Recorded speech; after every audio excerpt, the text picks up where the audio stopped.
Welcome, I'm Richard D. Hall and I'm here in Portugal, Praia de Luz.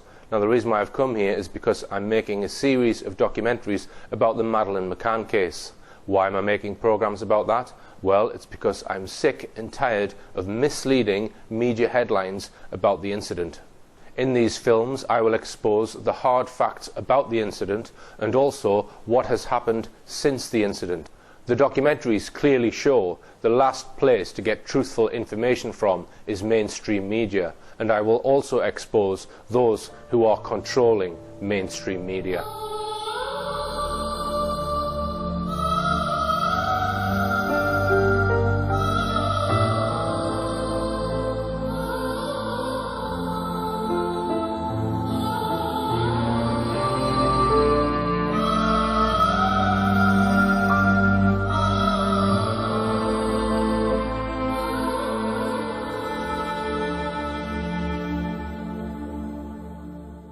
I want to start by pointing out the reason these films are being produced. It is not because I have any particular interest in personal tragedy type stories and all the emotions that go with them. It is because this case demonstrates how establishment organisations such as TV and media, including the BBC, the government, the Prime Minister, the Cabinet Office and government agencies, British intelligence and Scotland Yard are used nefariously for a range of purposes that most people are not aware of. It is the cancer within and the blatant corruption at play in these organisations that I am exposing in these films. It is my belief that these elements of the establishment are in criminal hands, and the sooner this is exposed to a wider audience, the better. In this film, I intend to put under the microscope one of the most important aspects of the Madeleine Mccann case, and that is the question of what hard evidence there actually is of an abduction, or more particularly, what evidence we have that there was an abductor. There has been a bewildering variety of suspects, persons of interest, and people we want to eliminate from our inquiries paraded before us over the years by various police forces and the McCann's own private investigators. Here is a collection of just 14 of them, which the Daily Telegraph put together in 2009. In my previous documentaries, I have looked in some detail at the McCann's account of what they said they saw and did after discovering, they say, Madeleine's empty bed. I examined the contradictions, the changes of story and the physical evidence of what the police found, or didn't find, in the McCann's apartment. I quoted from the interim police report of Inspector Tavares de Almeida, which he signed off on the 10th of September 2007, just a day after the McCanns returned to England, having been made suspects in Madeleine's disappearance. Speaking of the McCann's apartment, the inspector wrote, for example, "There is strong evidence that the crime scene was altered and furniture was moved around. Those changes are indications that the abduction was a stage-managed hoax. As time went by, the abduction scenario was not confirmed. The abduction hypothesis did not stand up." His overall conclusions were devastating. Madeleine Mccann died in apartment 5A at the Ocean Club Resort in Praia de Luz. A staged hoax of an abduction took place. The McCanns concocted the claim that the apartment was regularly checked while they slept. The McCanns concealed their daughter's corpse. From what has been established up to now, everything indicates that the McCanns, in self-defence, did not want to deliver up Madeleine's corpse. There is therefore a strong possibility that it was moved from the initial place where she died. We know from the Portuguese police reports, which were publicly disclosed on DVDs in July 2008, that there was no physical evidence of an abductor. No fingerprints, no DNA, nothing in the apartment that suggested an intruder. We saw in my previous film how the McCanns spoke to friends and family who then told the media that someone had jemmied open the shutters and broken them. This was then proven to be false within the first 24 hours. The McCanns later made the claim that the abductor, as he removed Madeleine from the apartment, may have opened the curtains, window and shutter as a red herring. In order to sustain a claim that Madeleine was abducted, evidence of an abductor is required. The McCanns got it from one of their close friends who was on holiday with them, Jane Tanner. She said she had seen an abductor the evening Madeleine disappeared, at about 9:15 p.m. And 5.5 months later, the McCann team produced this image of him. What I intend to show in my film is that this so-called abductor, said to have been seen by Jane, was most likely bogus, a phantom. I will also reveal startling evidence about how her description appears to have been originated by examining the claims of a German resident, Nuno Lourenço de Jesus, who was on holiday with his Portuguese mother in Sagres, about 15 miles from Praia de Luz, where the McCanns were on holiday. He claims that days before Madeleine was reported missing, he saw a man photographing children on Sagres beach, who later tried to kidnap his daughter. I will call this man Sagres Man, and in a moment I will name him. Finally, in my film, I will deal with the claims made on BBC's Crime Watch programme in 2013 by a former head of Scotland Yard's Madeleine Mccann investigation, Detective Chief Inspector Andy Redwood, that he had now, after 6 years, found the man allegedly seen by Jane Tanner. He said it was a man who had been carrying his young daughter home from a night creche that evening. On top of that, DCI Redwood resurrected on Crime Watch a claimed sighting of an abductor by an Irish family, the Smiths, from Drogheda, claiming that this man was now the central focus of his investigation. I will examine Scotland Yard's claims in great detail. To be clear, what we have is 4 separate claims of an abductor. These I shall call Sagres Man, allegedly tried to kidnap a young girl from her parents on the Sunday before Madeleine was reported missing. Tanner Man, a man carrying a young child allegedly seen by the McCann's friend Jane Tanner. Smith Man, a man carrying a young child allegedly seen by members of an Irish family. And finally, Creche Man, the man Scotland Yard say was the man really seen by Jane Tanner. Jane Tanner's description of a man carrying a child was the first in time to be reported. The police were told about it soon after they arrived, late in the evening on the 3rd of May 2007, the day Madeleine was reported missing. Her sighting was reported to Gerry McCann and the other members of their group, known as the Tapas 7, on 2 timelines scribbled down by Jane Tanner's partner, Dr. Russell O'Brien. They were written down on the ripped-off cover of Madeleine's Sainsbury's activity sticker book. These scribblings were allegedly done in a hurry that evening, or possibly before that evening. We don't know who ripped off the cover of Madeleine's book, as no one has told us. Most likely either Madeleine's mother or father, Gerry or Kate McCann. A staggering 5.5 months later, a sketch of this man was finally produced by a lady called Melissa Little, who the public were told was an FBI-trained forensic artist. If we look at the 2 timelines, we see on the first one the entry 920/5 Ella, crossed out, Jane checked 5D, sees stranger and child. 5D is the apartment of Russell and Jane. Then on the second line, this is changed slightly to 9:20 p.m, Jane Tanner sees stranger walking carrying a child. Later, the McCanns and Jane Tanner pinpointed the time of this alleged sighting to 9:15 p.m. rather than 9:20 p.m.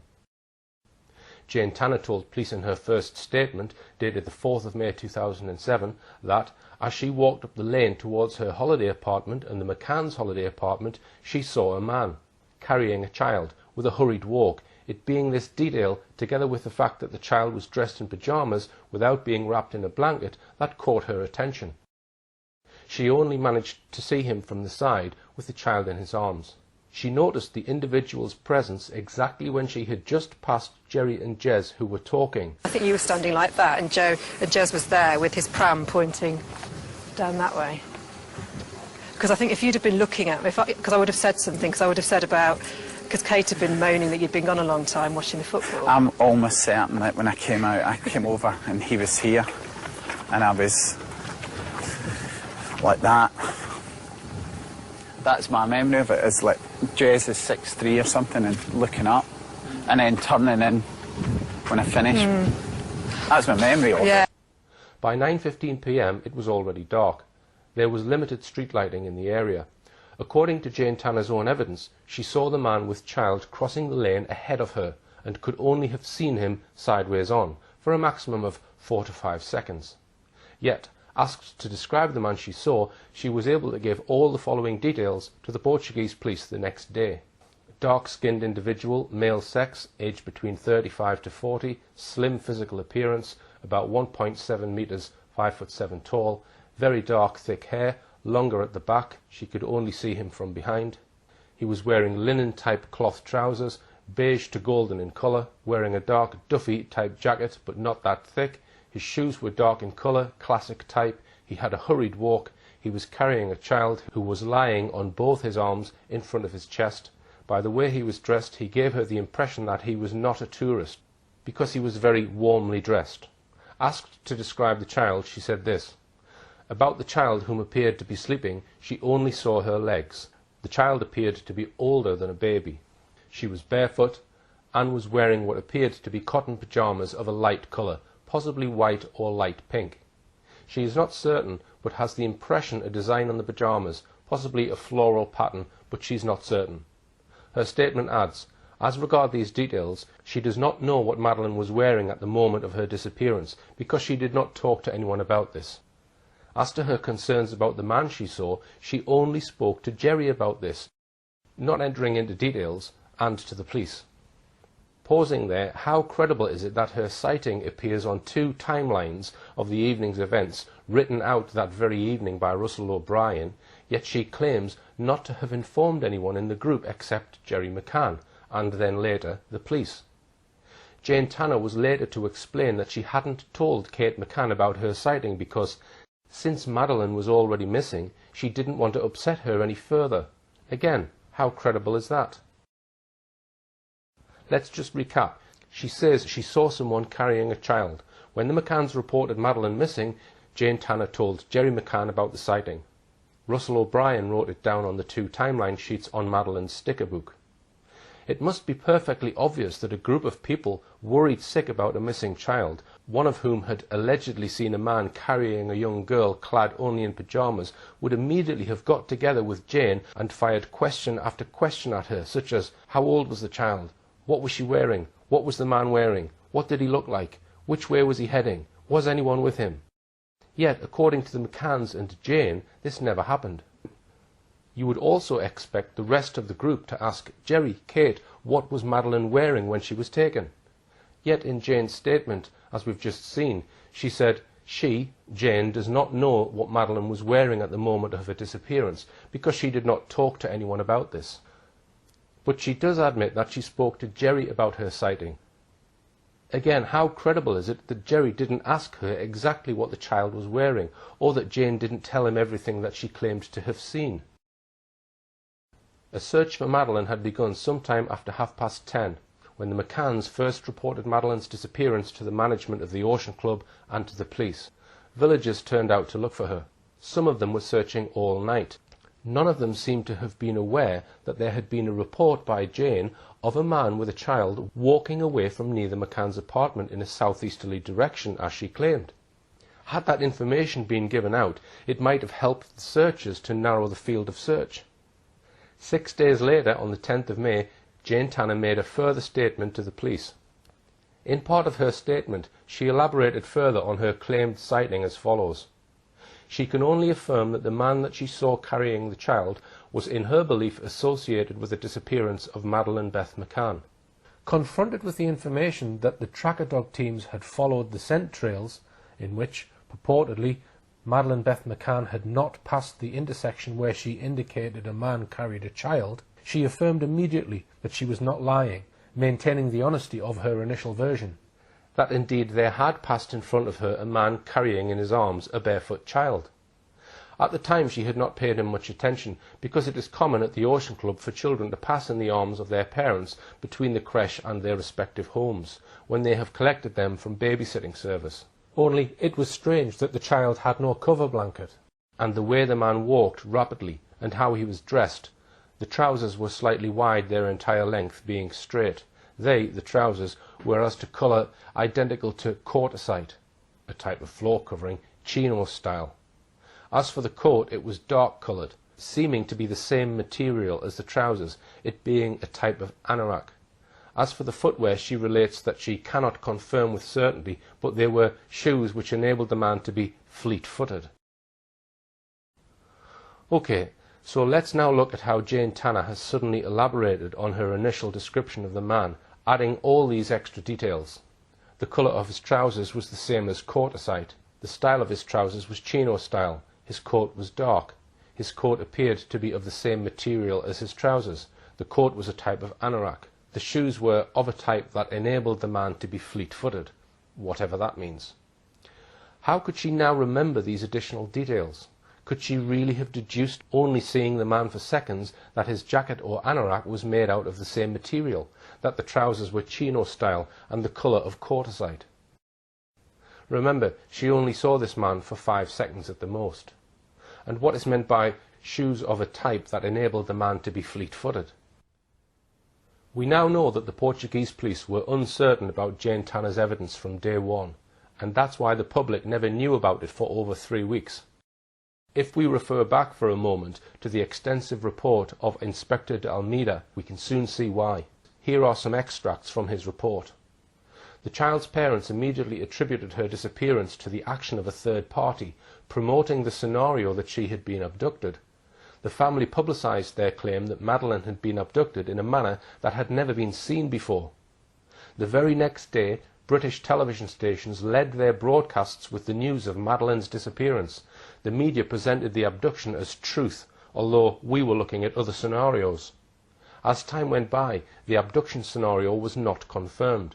For instance, no ransom was ever demanded in exchange for information by the alleged kidnappers or for the child herself. Still, considering the evidence of Jane Tanner, we continued examining the possibility that Madeleine had been abducted. She said she saw someone crossing the street in front of her. This information occupied us for a long time. This may be an example of how information that is not correct may not only delay the investigation, but could even have led to losing the little girl. Jane Tanner insisted her account was true, but there was a discrepancy about the moment Jane Tanner allegedly saw an abductor between the statements of Dr. Gerald McCann and Jane Tanner. They claimed to have passed each other only feet away, yet failed to see each other. Even the exact location where they supposedly crossed each other's paths is not very well defined by either.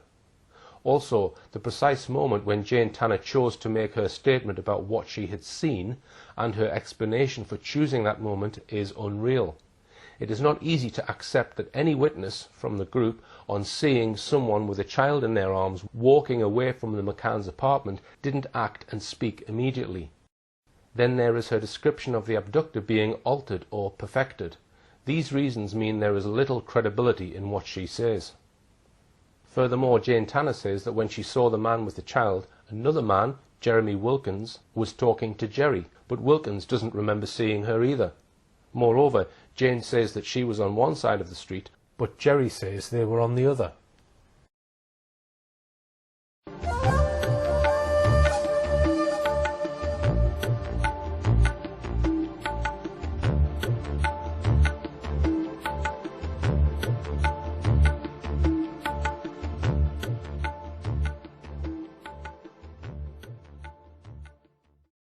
Yet another indication that Jane Tanner's story may have been a fabrication comes from Kate and Jerry McCann themselves.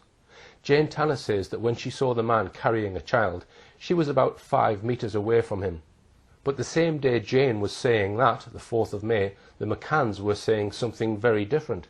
Kate McCann told the police, Jane, when she went to her apartment to see the children at around 9:15 p.m, saw from the back, about 50 meters away, on the perimeter road of the club, a long-haired person in what she thinks were jeans, with a child in his arms and walking very quickly, but she is better able to tell you about that herself. Jerry McCann said the same. One of our group, Jane, at about 9:10 to 9:15 p.m, when she was going to her apartment to check on her children, saw from the back, about 50 meters away, on the perimeter road bordering the club, an individual carrying a child wearing pyjamas. Jane will be able to clarify this situation. It looks as though someone had forgotten the script. Jane said 5 meters. The McCanns said 50. That's quite a difference. Also, if you look at the McCanns' 2 statements, notice the remarkable similarity in their wording. Jane went to her apartment, saw the man from the back, 50 meters, perimeter road, carrying a child, child wearing pyjamas. Jane can tell you more. So could this suggest people trying to remember a script? In October 2014, I managed to meet with a senior former member of the McCann's own UK-based Find Madeleine investigation team. Now, very recently, somebody called Brenda Leyland, who had allegedly been sending messages on the internet about her opinions of the McCanns, was doorstepped by a Sky journalist, and she then fled her home and then went to stay in a hotel, and she was found shortly after that dead. Now, I'm not sure what the cause of her death was. It said in the media that the death was not suspicious. How can it not be suspicious if she's fled her home under stress and then suddenly she's found dead the following day? Now, the person that mainstream media should have doorstepped, I have come to try and speak to today. That is somebody called, and I'm sitting outside the block of flats where he lives. Worked for the McCanns for 6 months, and in that 6 months he had an insight into the true investigation, quotes, investigation, into allegedly trying to find Madeleine. This man, who worked for the McCanns for 6 months, told me that he forensically examined all of Jane Tanner's statements, as we have just done, and he thought that none of what she said could have happened. The first the public knew anything about this sighting was on Saturday the 26th of May, over 3 weeks after Madeleine was reported missing, when Jerry McCann summoned the world's media to a press conference. I could not find a video clip of this announcement online anywhere, so I will quote it for you. Jerry McCann stated, "Good afternoon. We very much welcome the decision of the Portuguese authorities to release details of a man seen by a witness here in Praia da Luz on Thursday the 3rd of May, the night of Madeleine's disappearance. The release of this important information followed an earlier meeting that we had with senior Portuguese police officers, a meeting that Kate and I both found to be amicable and very constructive. We feel sure that this sighting of a man with what appeared to be a child in his arms is both significant and relevant to Madeleine's abduction, and we would appeal, once again, to anyone who may have seen him or anything else suspicious on or around the 3rd of May to come forward and tell the police.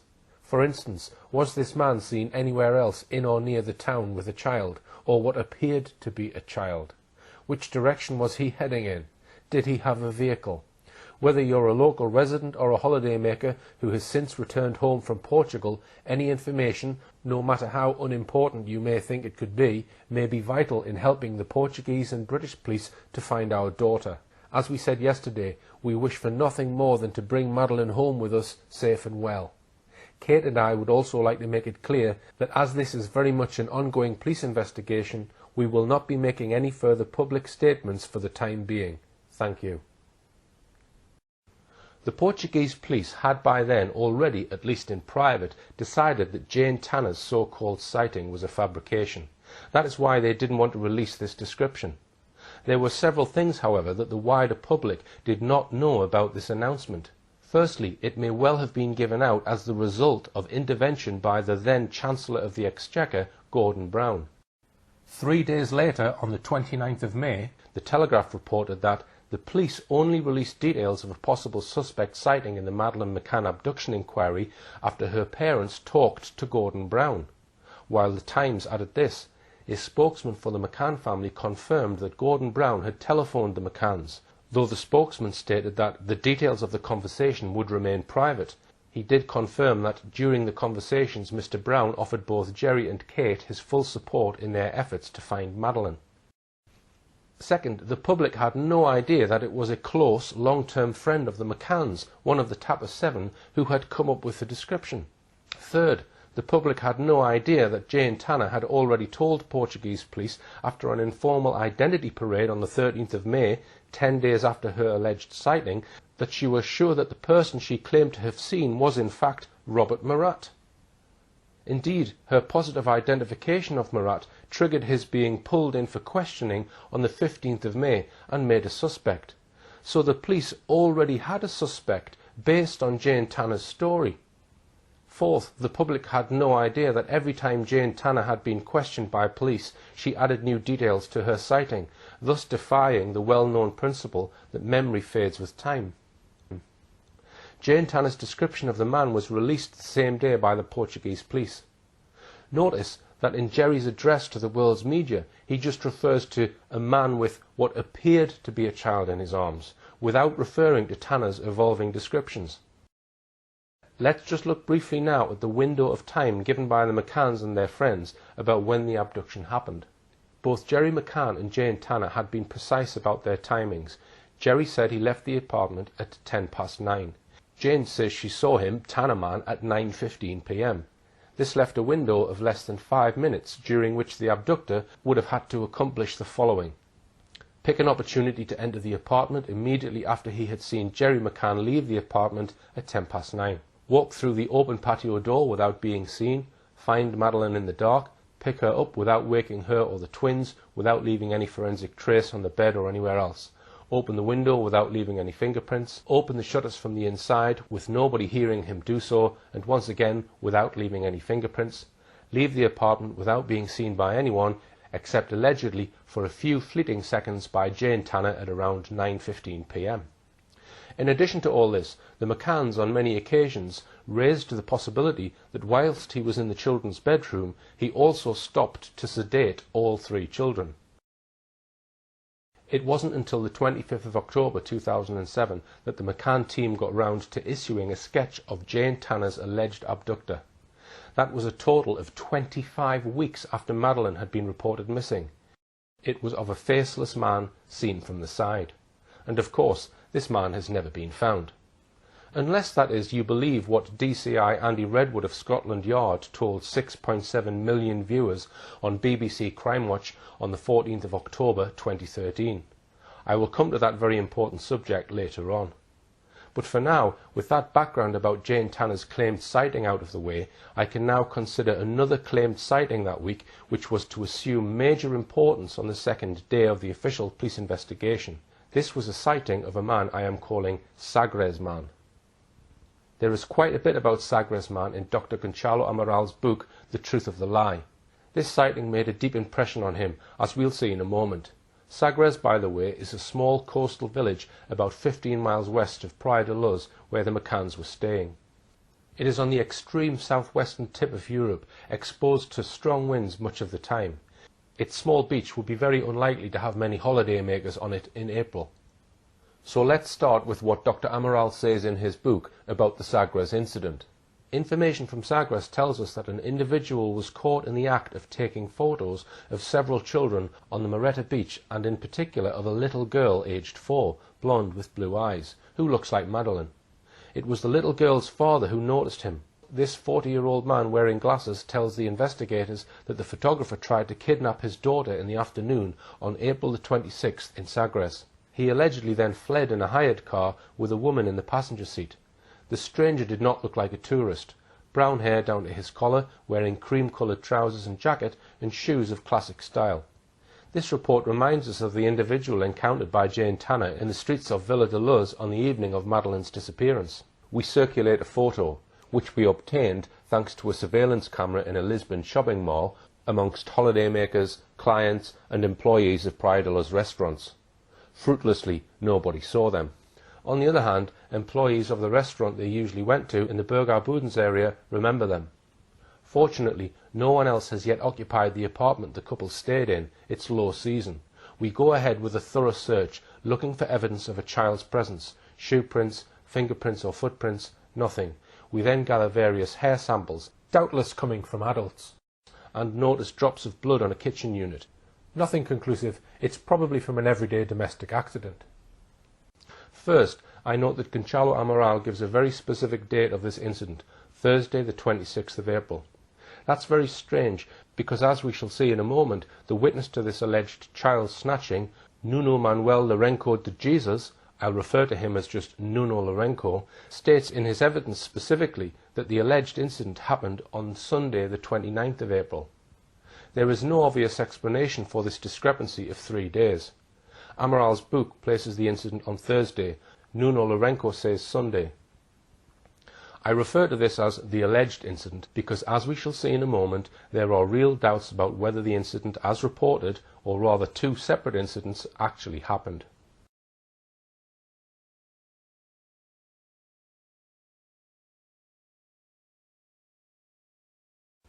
We'll see why this man is said to be a paedophile in a moment, but let's examine first how Amaral describes the alleged paedophile based on Nuno Lourenço's description. Didn't look like a tourist, long brown hair down to his collar, cream-coloured trousers and jacket, shoes of a classic style.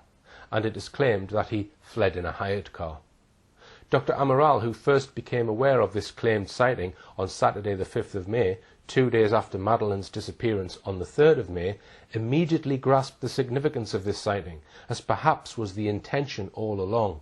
He wrote in his book, "This report reminds us of the individual encountered by Jane Tanner in the streets of Villa de Luz on the evening of Madeleine's disappearance." Let's now examine in depth the statement of Nuno Lourenço and tell his story about a man he suggested was a paedophile who allegedly was taking photographs of young children on a beach and later tried to kidnap his daughter. As we'll see in a moment, the man turned out to be a Polish man from Warsaw named Wojciech Krakowski, on a week's holiday in the area, either with his wife or a lady friend. There are a number of very curious features surrounding the story. Nuno Lourenço told his police interviewer, Inspector João Carlos, that he is a Portuguese citizen who emigrated to Germany 14 years previously in 1993. Lourenço says he is the father of a girl aged nearly 4 and a boy almost 3. He says he was on holiday with his wife and children from the 22nd of April to the 13th of May, staying with his mother in Sagres. He goes on to give these details. On Sunday the 29th of April 2007, he says he had just returned his rental car and walked to the nearby Marita Beach in Sagres, arriving there about 3 p.m. It is not clear why he handed in his rental car that day.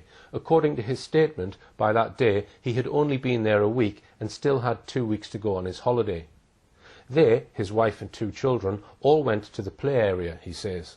He continues that between 4 p.m. and 5 p.m. he noticed a man holding a small silver-coloured camera who was sneakily taking pictures of children on the beach by covertly clicking a camera held near his waist.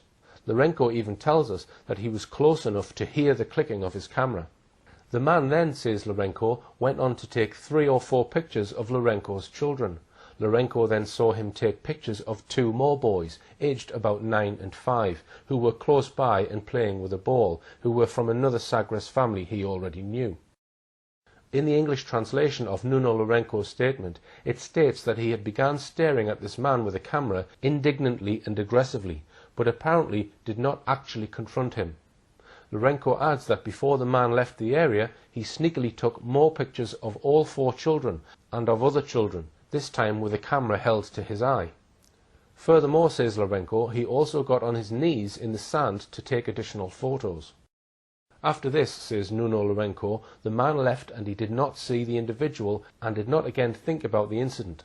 Not only does he say that he did not think about it anymore, but there is no indication that it ever occurred to Lourenço at this point to contact the police.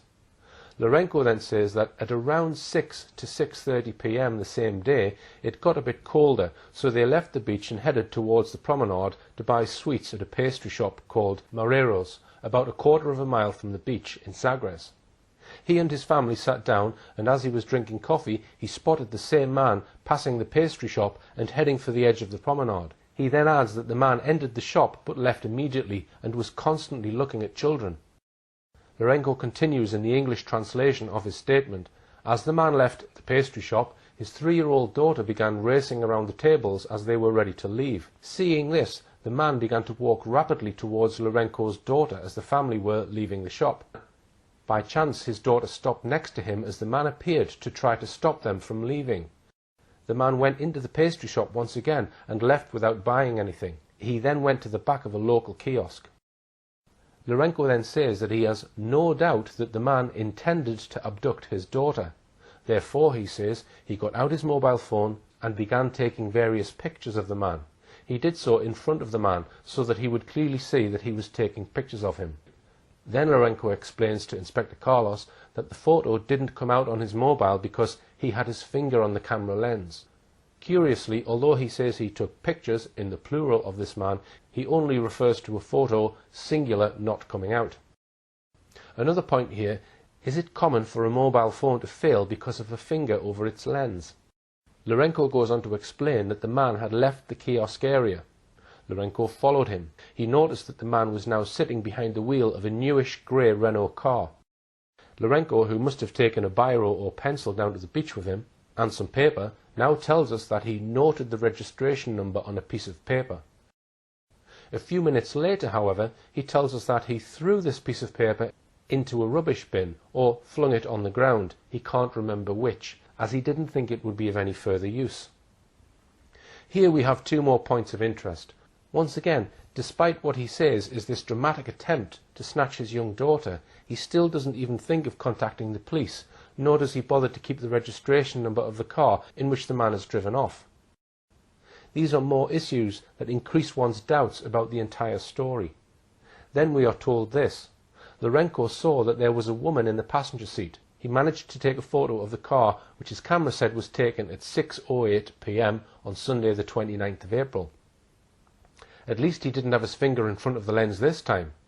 And maybe that's because this time he claims that he was taking a photo on his camera, not on his mobile phone. Yet he told the police nothing in his statement about going to get his camera. Has he now got both a mobile phone and a camera? The car is then said to have driven off in the direction of Sagres Fortaleza.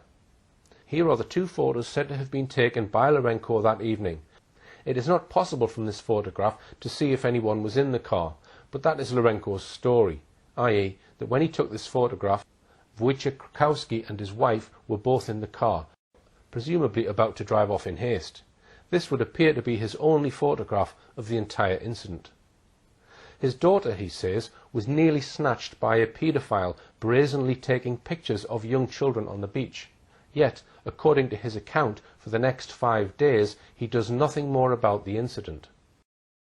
Then Lourenco tells the police about a further incident concerning this man, which he says happened on Friday the 4th of May, the day after Madeleine was reported missing. Reporting this incident to the police the following day, Inspector Carlos records that Lourenco told him as follows.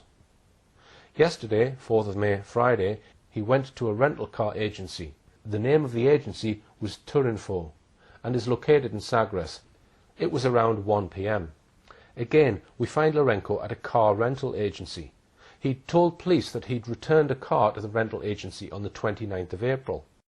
What was he doing at a car rental agency again? Was he now hiring another car? He says that the employee at the rental agency told them to return at 1:30 p.m, at which time the manager would arrive. It seems curious that only the manager could rent out cars. Lourenco says that he proceeded to a bar called Raza dos Ventos, where he ordered a coffee to pass the time. At a later point, looking out of the bar, he saw the same man, as on the previous Sunday, dressed in exactly the same fashion, he says, but without a hat. This man was alone and on foot and then left the area, and he didn't see him again, nor did he see his car. Upon returning home, says Inspector Carlos, Lourenco recounted the story to his wife, who told him to go to the police.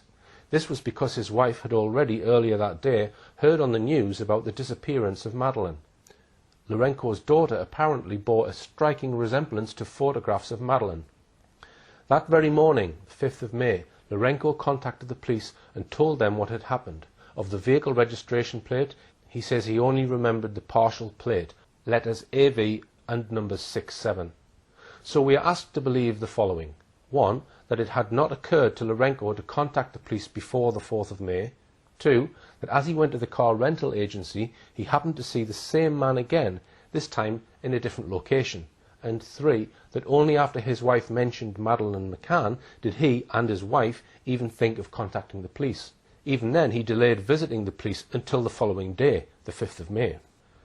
The full description of the man Lourenco now gives to Inspector Carlos is as follows.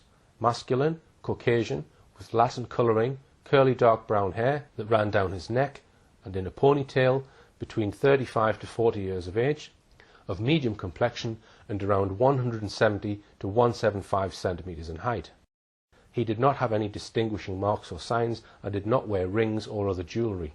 He wore a cream-coloured beach hat. He also wore dark glasses. He wore cloth trousers and a coat/jacket of the same material, which was cream-coloured and was almost the same colour to the hat he had worn previously. His shoes, he thinks, were dark brown, and of the type that need to be shined or polished, i.e. leather. There are obvious similarities between the two descriptions of a man that we've looked at so far, Jane Tanner's Tanner Man, and now Nuno Lourenco's Sagres Man. Tanner Man was dark-skinned, while Sagres Man had Latin colouring, medium complexion. Tanner Man and Sagres Man both described as 35 to 40. Height, Tanner man 1.7 metres, Sagres man around 170 to 175 centimetres. Hair, Tanner man very dark, thick, longer at the back, Sagres man curly dark brown hair that ran down the back of his neck and in a ponytail. Jacket and trousers, both Tanner man and Sagres man were described as wearing jacket and clothes made of the same cloth material, who were wearing light coloured trousers. Tanner man's jacket was dark, however, while Sagres man was wearing a cloth jacket. Shoes, both Tanner man and Sagres man were described as wearing classic shoes. Both, rather strangely, were described as not looking like a tourist. This description might stem from Nuno Lourenco's reference to Krukowski and his partner, both wearing rather unusual, warm clothing. The striking comparison between the two descriptions is obvious, as Dr. Amaral pointed out so clearly in his book. The stranger, Sagres man, did not look like a tourist, brown hair down to his collar, wearing cream-coloured trousers and jacket and shoes of a classic style. This report reminds us of the individual encountered by Jane Tanner in the streets of Villa de Luz on the evening of Madeleine's disappearance. Inspector Carlos's report continues. As regards the woman with the individual, as he saw her seated in the vehicle, he can only state that she had short hair which appeared to be white in colour and very shiny. In the sitting position, her head was below the car headrest. She appeared to be skinny and Caucasian. She did not use glasses. He can say no more, as she was difficult to see. When questioned, the witness states that he could recognise the individual in person and from a photograph or sketch. And indeed, Lourenco did eventually recognise Krukowski from a photograph shown to him by the police once they had traced him.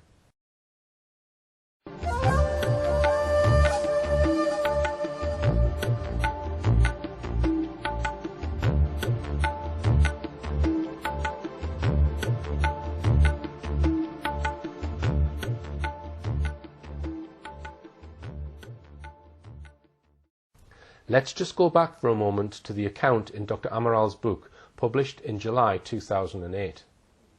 Thanks to the father's composure, he managed to take a photograph of the vehicle.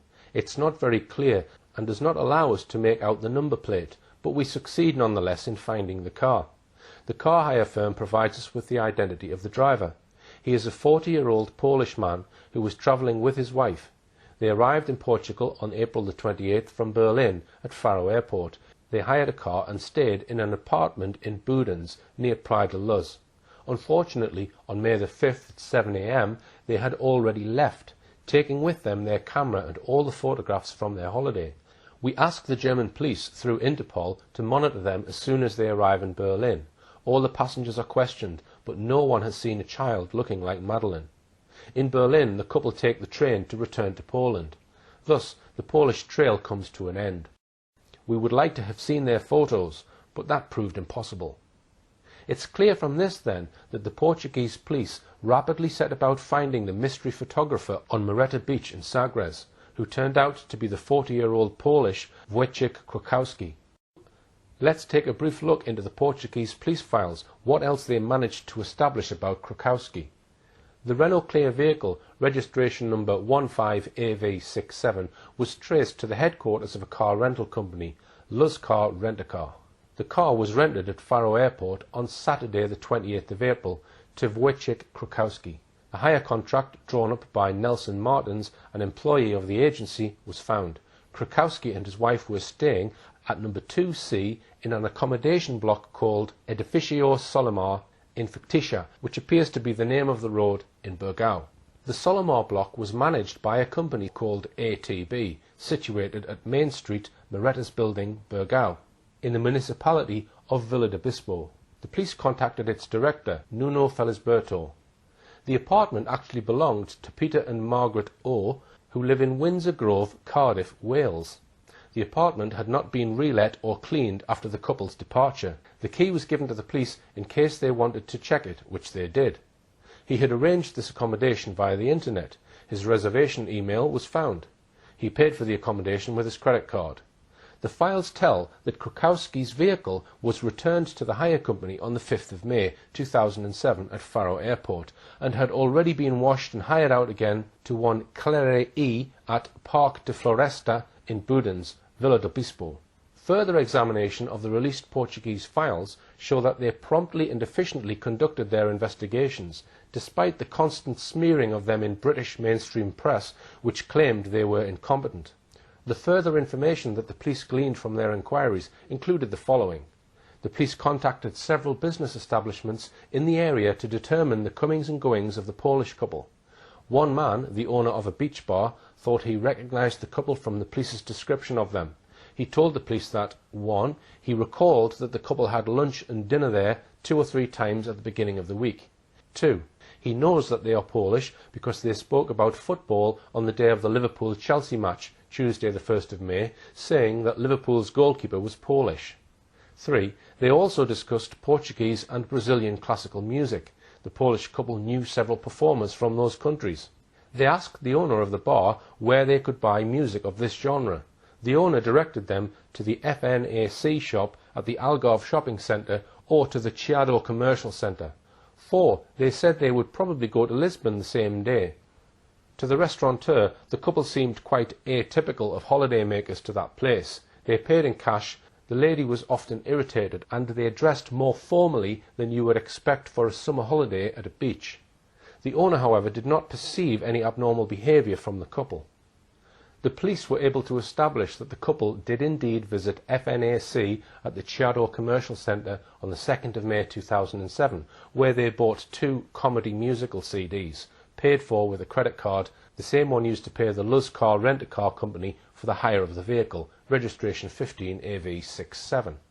The police seized the CCTV and extracted a still photograph of the Polish couple in the shop. Finally, the Portuguese police contacted Interpol in Germany and Poland. This is the information they received. From Interpol Germany, information was sent to Warsaw for them to trace and interview the Polish couple. Air Berlin said that Poles used the connection route via Berlin because there were no direct flights to and from Portugal/Faro. There were no suspicious reservations pertaining to children. Passengers in seats around the Krakowskis were shown pictures of Madeleine. All said that the couple was not accompanied by any child. From Interpol Warsaw, at 7:10 a.m. on Sunday the 6th of May, the Polish police interviewed the couple in their home apartment, which was searched. Madeleine was not found. They had left Berlin by train at 9:22 p.m. on the 5th of May and arrived back in their home at 6:45 a.m. It appears that the police did not check the couple's cameras. Before we move on, we are surely entitled to query why Nuno Lourenço does nothing about his child having been nearly kidnapped for several days, then only bothers to contact the police moments after Krakowski takes off heading back to Poland. And as we've seen, Lourenço's sighting has a dramatic impact on Dr. Amaral and his team. They act instantly, clearly thinking that must be the same man that Jane Tanner saw.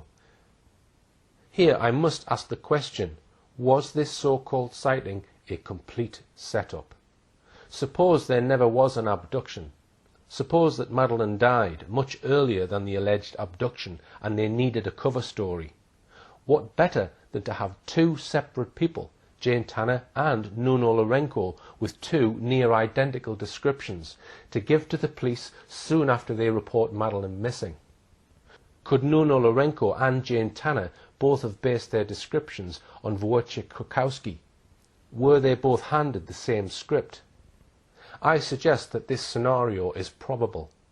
Is it possible that when Lourenço made his dramatic claims to the Portuguese police, he already knew, 1, that Jane Tanner had already made a statement about a man seen with a child on the evening of the 3rd of May, and 2, that Krakowski was already on a plane back to Poland?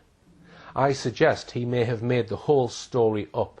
I suggest he went to the police with one tangible piece of evidence, namely a photograph of Krakowski's hired car, and knew the police would soon be able to trace Krakowski. I suggest the alleged attempted kidnapping incident was a fabrication. If so, could this fabrication have been instigated by those closer to the Madeleine incident?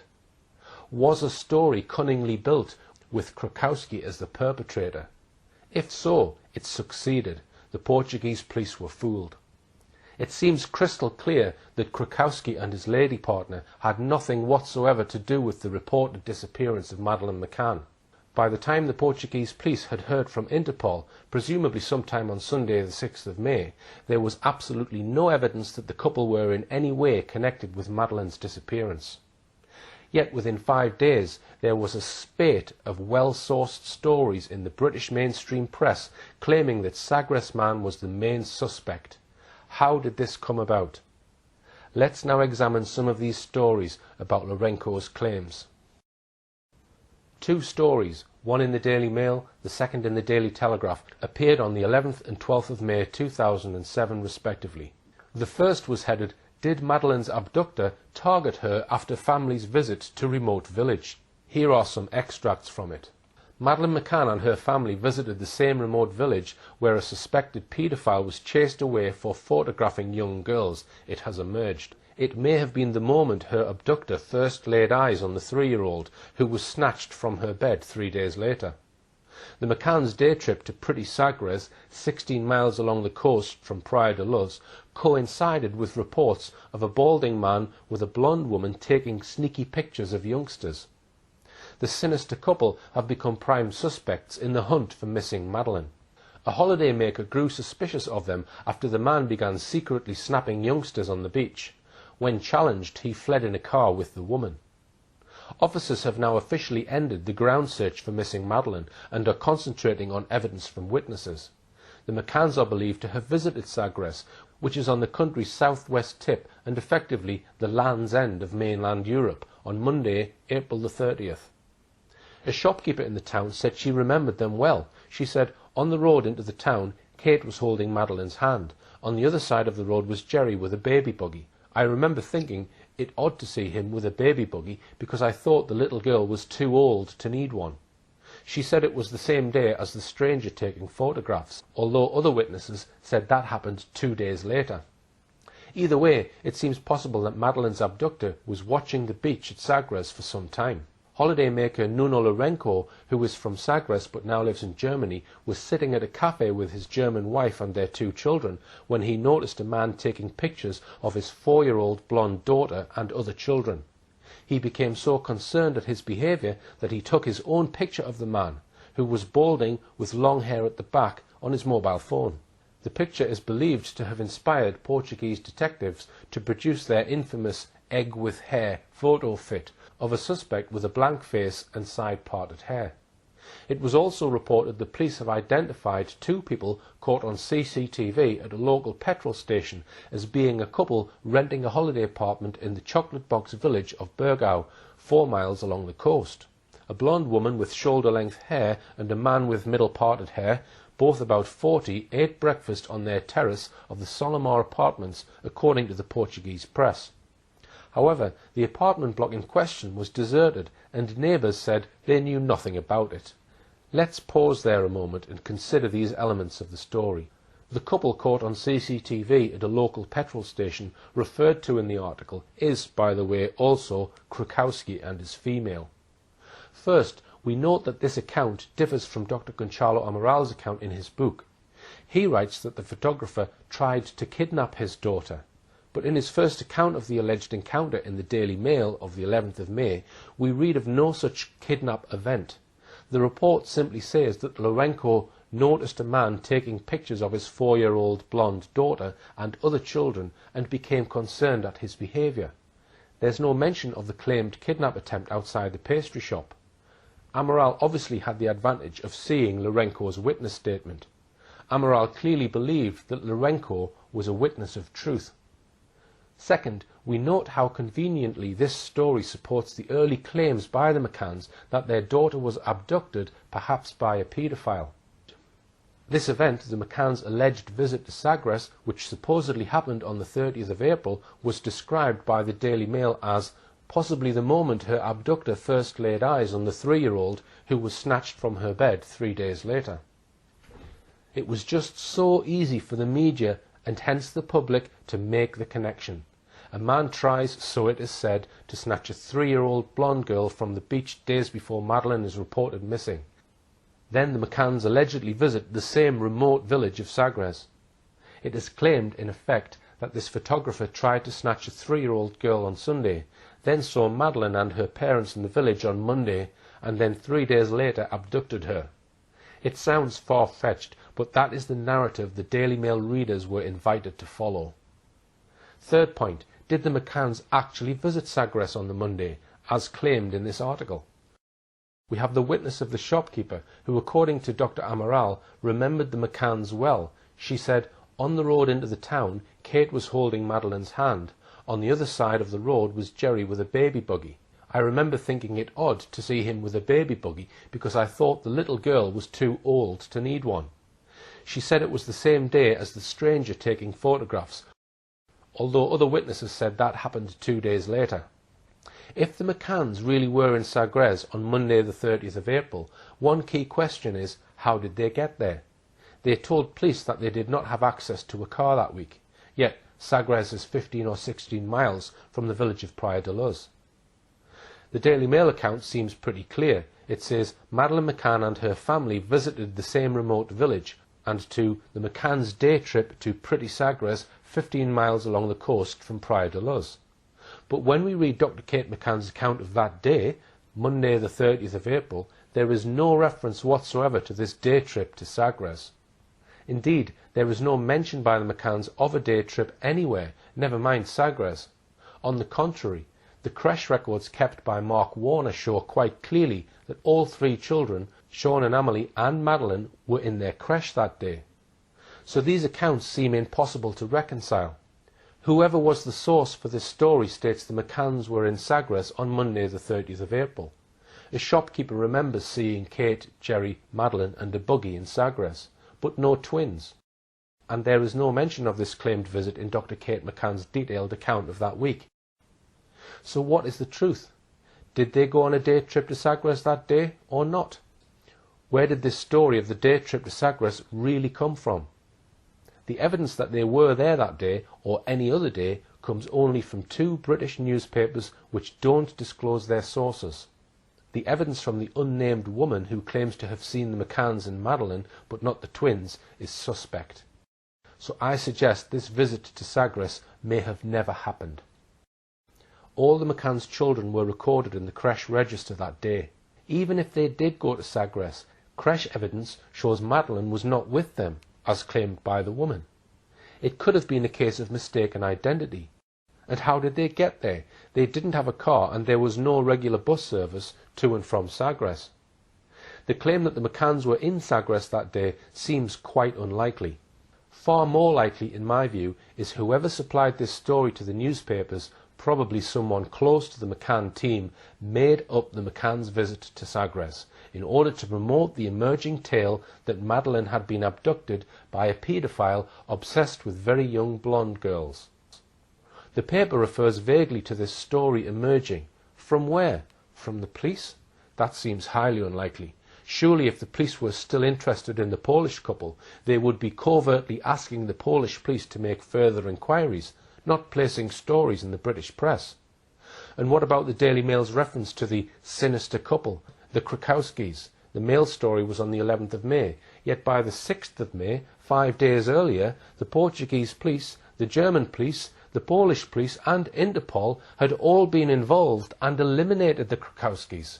They had nothing whatsoever to do with Madeleine's disappearance, yet the Mail, presumably briefed by a source close to the McCann team, had described them as a sinister couple. So now let's look at the Daily Telegraph version of this story, the following day. Abductors could have spied on girl for days.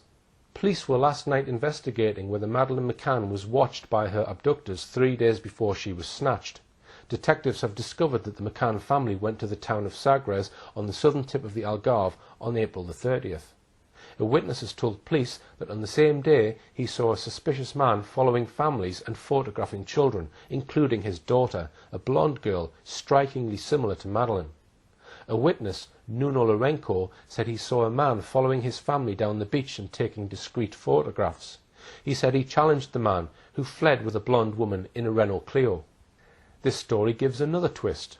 This time Lourenço, or the Telegraph, is suggesting that he and the McCanns were both in Sagres on Monday the 30th of April, whereas in his statement he says that he and his family were in Sagres the previous day, Sunday the 29th.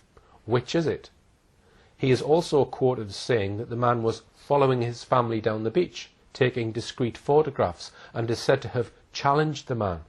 In his statement, however, he doesn't say that he was followed down the beach, nor did he challenge the man while they were at the beach. He says he only did so at a shop 2 hours later. The Telegraph article also proclaimed detectives have discovered that the McCann family went to the town of Sagres. As we have just seen, that claim is suspect. It seems there was precious little truth in either of these articles. So let's now conclude our look at the alleged sighting of Sagres man by examining a few more aspects of the story. We'll go back to Dr. Amaral's account of Sagres man, that is, Wojciech Krukowski. He writes in Chapter 3, "We circulate a photo which we obtained thanks to a surveillance camera in a Lisbon shopping mall, amongst holiday makers, clients and employees of Praia de Luz restaurants. Fruitlessly, nobody saw them. On the other hand, employees of the restaurant they usually went to in the Burgau Budens area remember them. The woman was usually in a bad mood, and both wore clothes totally inappropriate to the place and the time of year. The forensic police won't be able to investigate their hire vehicle, which we managed to locate, because it has already been rented out again. All that's left to us is to find the bin in which the cleaning team dumped the rubbish left in the vehicle. Analysis of the rubbish reveals nothing. Fortunately, no one else has yet occupied the apartment the couple stayed in. It's low season.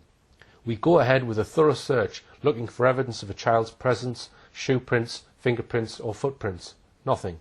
We then gather various hair samples, doubtless coming from adults, and notice drops of blood on a kitchen unit.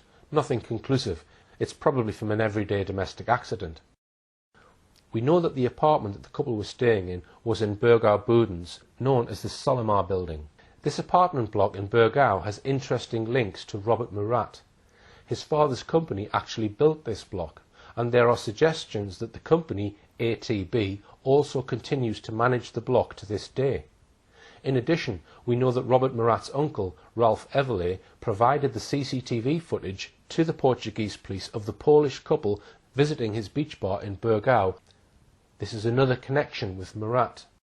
It was also at the home of Ralph Everley and his wife Sally that on the 13th of November 2007 a meeting took place between Robert Murat team, Murat, his mother, his Aunt Sally and Uncle Ralph Everley, and Murat's high-profile lawyer Francisco Pagaret, with the McCann team, the head of their private investigations, Cheshire businessman Brian Kennedy, the McCann's coordinating lawyer and Freemason Edward Smethurst.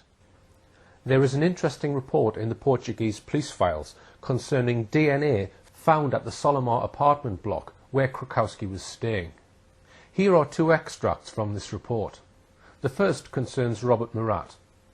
The haplotype identified by the letters MEM*, present in 49 samples, 35 in the Residencia Liliana, 13 in the vehicle Volkswagen, and 1 in the bathroom of the apartment in Burgau, and identical to that of Robert Murat, meaning those samples were from that person or individuals of the same maternal bloodline. The second extract I would highlight is about Jane Tanner. The report reads, "The haplotype identified by the letter S, present in 2 samples, apartment in Burgau, and identical to that of Jane Tanner, meaning those samples were from that person or individuals of the same maternal bloodline." So, what is this suggesting? I am not an expert in genetics, and I would ask the question, is this suggesting that Jane Tanner may have visited the apartment block where Wojciech Krukowski was staying? I am not saying this happened, but if it did, why might she have gone there? As we saw, the Portuguese police were first tipped off about the Polish couple on Saturday the 5th of May, but only after the Polish couple had already left Burgau for Poland. There is also a reference on the Lobster Crash record sheet that week for the daughter of tennis-playing Dr. Julian Totman for the 3rd of May, the same creche which Madeleine attended. He writes on the creche sheet, Burgau Walk. It is not clear what is meant by that. Burgau was certainly near enough for someone to walk there and back in a morning or afternoon. Also of interest is that when Jerry McCann returned to Praia de Luz from his trip to Washington, he immediately drove to Vila do Bispo. Vila do Bispo is a small town about 14 miles west of Lagos and the centre of the municipality, which includes towns such as Sagres, Budens, Burgau and Moretta Beach. The whole story of Sagres man seems could be interconnected in a mysterious way with Robert Murat, his aunt and uncle, the Everleys, and the villages of Burgau and Sagres. So how do Burgau and Sagres fit into the story of that fateful week's events? Is it possible, for example, that this Polish couple were connected to Robert Murat's then girlfriend, now wife, Michaela Walczuk, who was also of Polish origin? I'll finish my look at Sagres man with a summary of the series of major questions about Sagres man. Let's briefly list them. On what date did Luna Marenko see Wojciech Krukowski? Did the McCanns visit Sagres as claimed? How credible is the claim that Krukowski tried to snatch Larenko's daughter away from him outside the pastry shop? Why didn't Nuno Larenko contact the police immediately on his mobile about the attempted kidnap of his daughter? Why did he report these incidents only after Wojciech Krukowski was already on his way back to Poland? There is a complete lack of corroboration for this story. Where are the witness statements from anyone else on the beach who saw the man with the camera, especially the parents of the two boys, or the witness statements from the people who saw the attempted kidnap, the staff of the shop, the customers, others passing by who would have seen the man run off? I'm not aware that any exist. What about Larenko's description of the man's actions at the pastry shop? Going through his statement, Larenko says the man comes in, goes out straight away, then comes back in again. As far as the claim of a kidnap attempt is concerned, there is no mention of him grabbing his daughter's arm or even trying to. The word he uses to refer to this in the English translation of them were, as the man appeared to try to stop them from leaving. That is a vague description.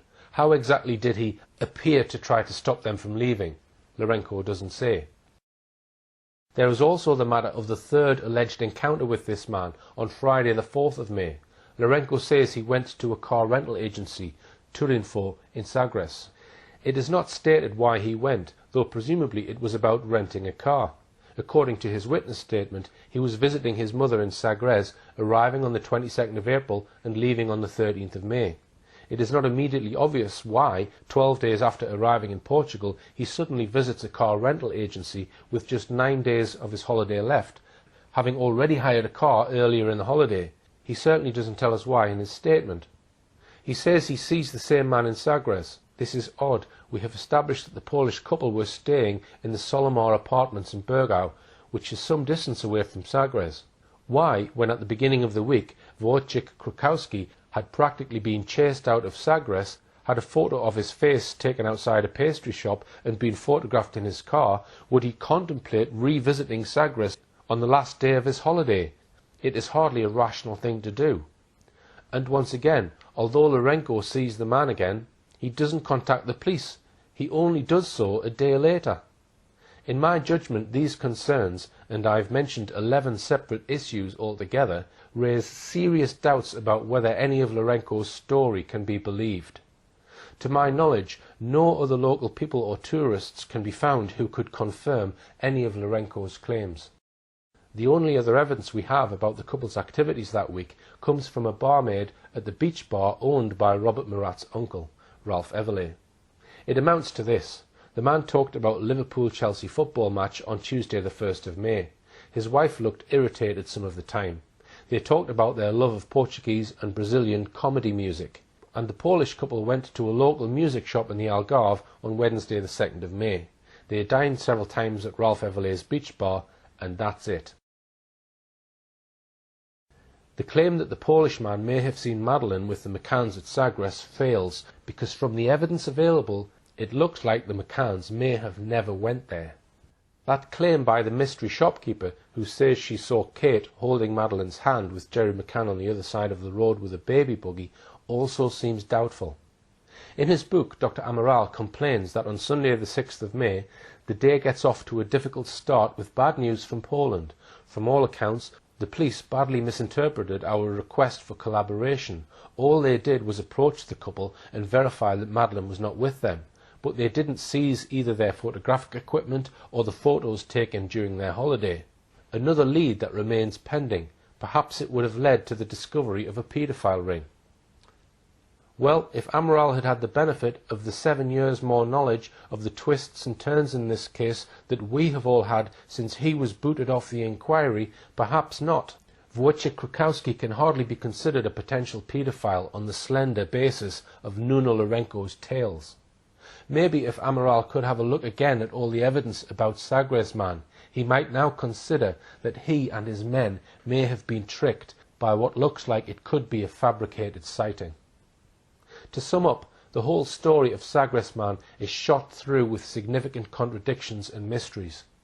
There is no credible evidence to my knowledge that the Polish man was photographing anyone, still less that he tried to kidnap anyone.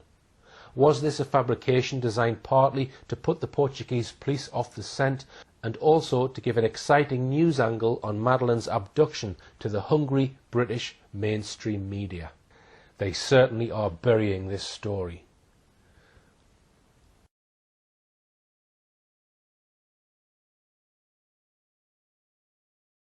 So far, we've looked at what could be total fabrications of an abductor. Now I'm going to come on to another claimed sighting of an abductor carrying away a child on the evening of the 3rd of May by members of an Irish family, the Smiths. This is considered so crucial that Scotland Yard put this sighting at the very centre of their investigation into Madeleine's disappearance. I'm calling him Smithman. Less than 5 weeks after Madeleine's reported disappearance, and soon after Gerry McCann made his announcement to the world about a man seen on the 3rd of May who might have been carrying a child, the Drogheda Independent first broke the news that there had been a second apparent sighting of a man carrying a child that night. Members of an Irish family, the Smiths, from Drogheda, headed by grandfather Martin Smith, had apparently informed the Garda, the Irish police, who in turn informed the Portuguese police, that they had seen a man walking down towards the beach in Praia da Luz at about 10 p.m. the night Madeleine vanished, apparently after they had all come out of Kelly's bar. Further coverage of Martin Smith followed in other newspapers. His photo was published in one of them, and references were made to him knowing Robert Murat well. Smith was so upset by these references to Murat that he took legal action against the newspaper. I mentioned Martin Smith briefly in my recent film about Madeleine, Buried by Mainstream Media. In my film, I described Martin Smith and Murat as friends. Some days after I published my film, I received an email purporting to be from Martin Smith. His email was short and to the point. It said, "Dear Mr. Hall, I have just watched the 4 parts of your new film, Buried by Mainstream Media, etc., which I found very interesting. I would like to point out a major inaccuracy near the end of part 4 of the film, where it was stated that I was friends with Robert Murat. This statement is untrue, and I would like it corrected. I had come across Mr. Murat twice in the previous 12 months, had never been introduced to him, and merely knew him by sight. Yours sincerely, Martin Smith." I asked him to verify his identity, and he sent me an image of what he said was his current driving licence. I am happy to accept this, that he and Murat were not friends. In my email reply to Martin Smith, I asked him for an interview, but he declined. 9 of the family were on holiday there on the day Madeleine was reported missing. Martin Smith claimed that they saw a man carrying an infant girl walking down the Rua de Escola Primaria around 10 p.m. His statement in the police files said, "As he reached the main road, he crossed by an individual holding a child. He was walking downhill in the opposite direction. He is not aware where this person was heading. He only saw him as they passed each other. He assumed it was a father and daughter and thought nothing more of it. It must have been around 10 p.m. Martin Smith is known to have stated to the media that he and Robert Murat had, quote, "met several times." As we shall see in a moment, a key issue in our discussion of Smithman will be Martin Smith's insistence, when interviewed by the Portuguese police on the 26th of May, that although he did not get a good view of the man he said he saw carrying a young child, he could be absolutely certain that the man he saw was not Robert Murat. The quote from the police files states, he states that it is not possible to recognise the individual in person or by photograph. He, Smith, was not wearing glasses on this occasion. He adds that in May and August of 2006 he saw Robert Murat in Praia da Luz bars. On one of these occasions, he was inebriated and spoke to everyone. He also states that the individual who carried the child was not Robert. He would have recognised him immediately. Just for the record, here are statements I have found in the media and police files about this point. From his witness statement, in May and August 2006, he saw Robert Murat in Praia de Luz bars. On one of these occasions, the first, he was inebriated and spoke to everyone. From the Drogheda Independent, 8th of August 2007. The family are also mystified at reports that he knows Mr. Murat. They met once in a bar about 2 years ago. My dad would only know Mr. Murat by sight. On Sky News, 4th of January 2008, Martin Smith said, "I told police it was definitely not him because the man wasn't as big as Murat. I think I would have recognised him because I had met him several times previously." And finally, the Daily Mail, the 3rd of January 2008. Insisting he knew chief suspect Robert Murat visually for years, Mr. Smith told police the person he saw carrying a child could not be him. What we can say with certainty is that on the basis of these quotations, Martin Smith knew Robert Murat's appearance well enough to be sure, he maintains, that the man he saw wasn't Murat. There we must leave it. Except that his absolute insistence that the man he says he saw was not Robert Murat is one of many matters we now need to look at regarding his sighting. In doing so, I'm going to examine in depth all that we know about the sighting by the Smith family, using the witness statements made public by the Portuguese police, statements by the police themselves, newspaper reports about the sighting and other evidence. To my knowledge, these issues have not been discussed in detail in our mainstream media. We need to do so because this sighting, according to a BBC Crime Watch programme shown in October 2013, was now absolutely central to Scotland Yard's investigation.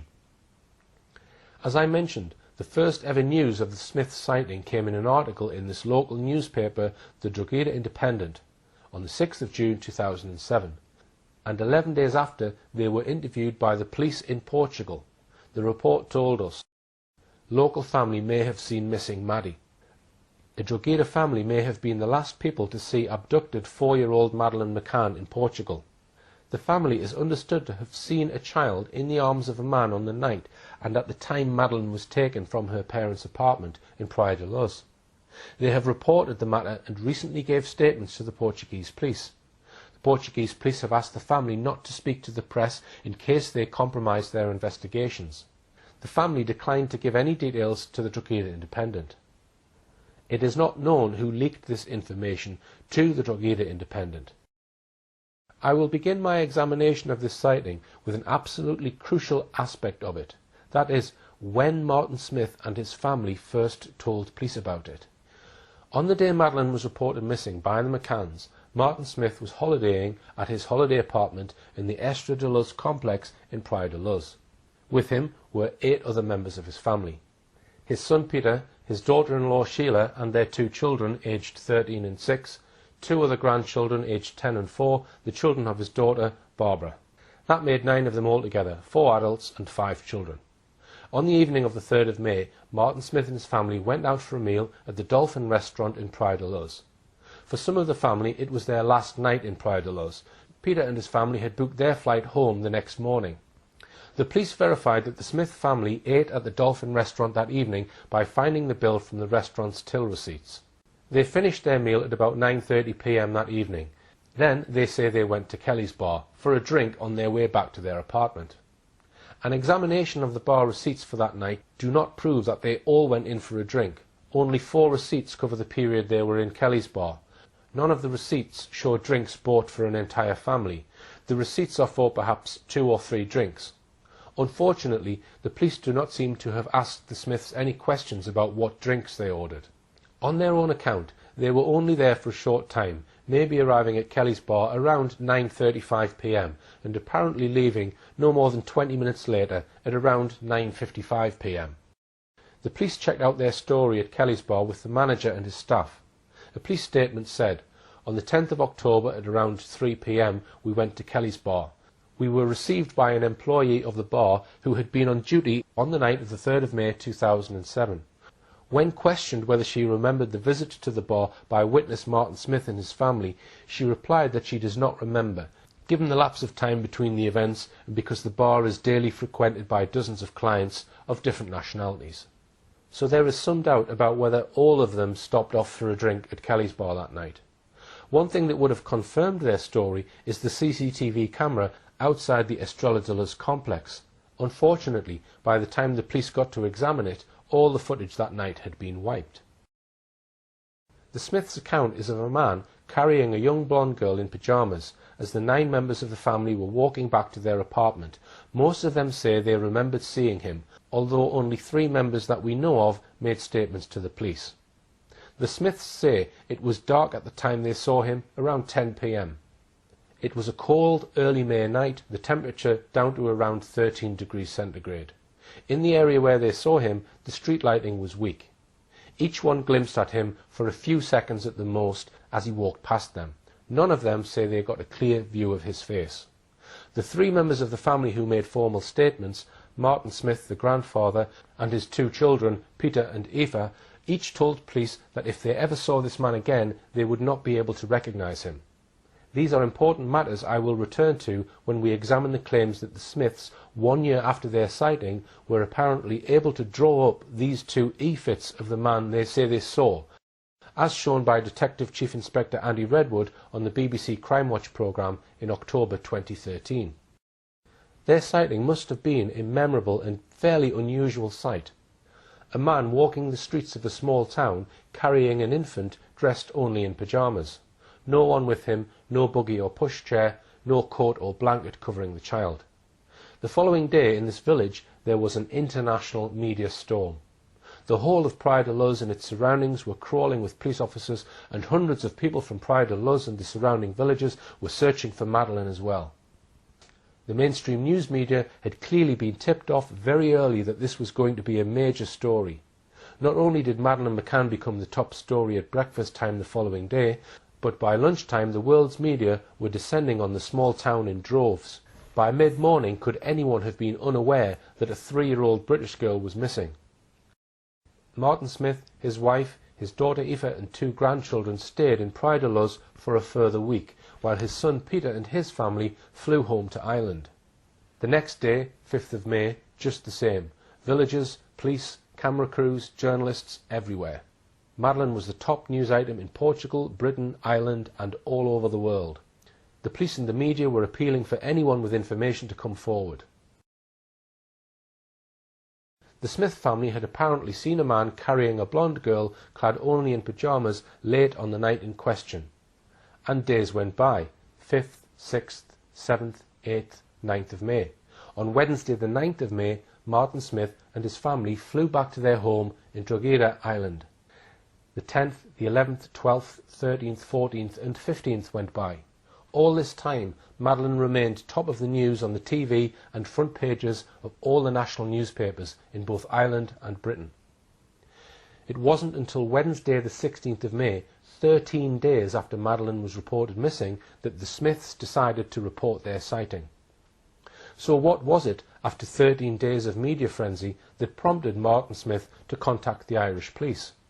Let us bear in mind that the one thing that Martin Smith was certain of when he made his formal statement to the police was that the man he claimed he'd seen for those fleeting few seconds was not Robert Murat.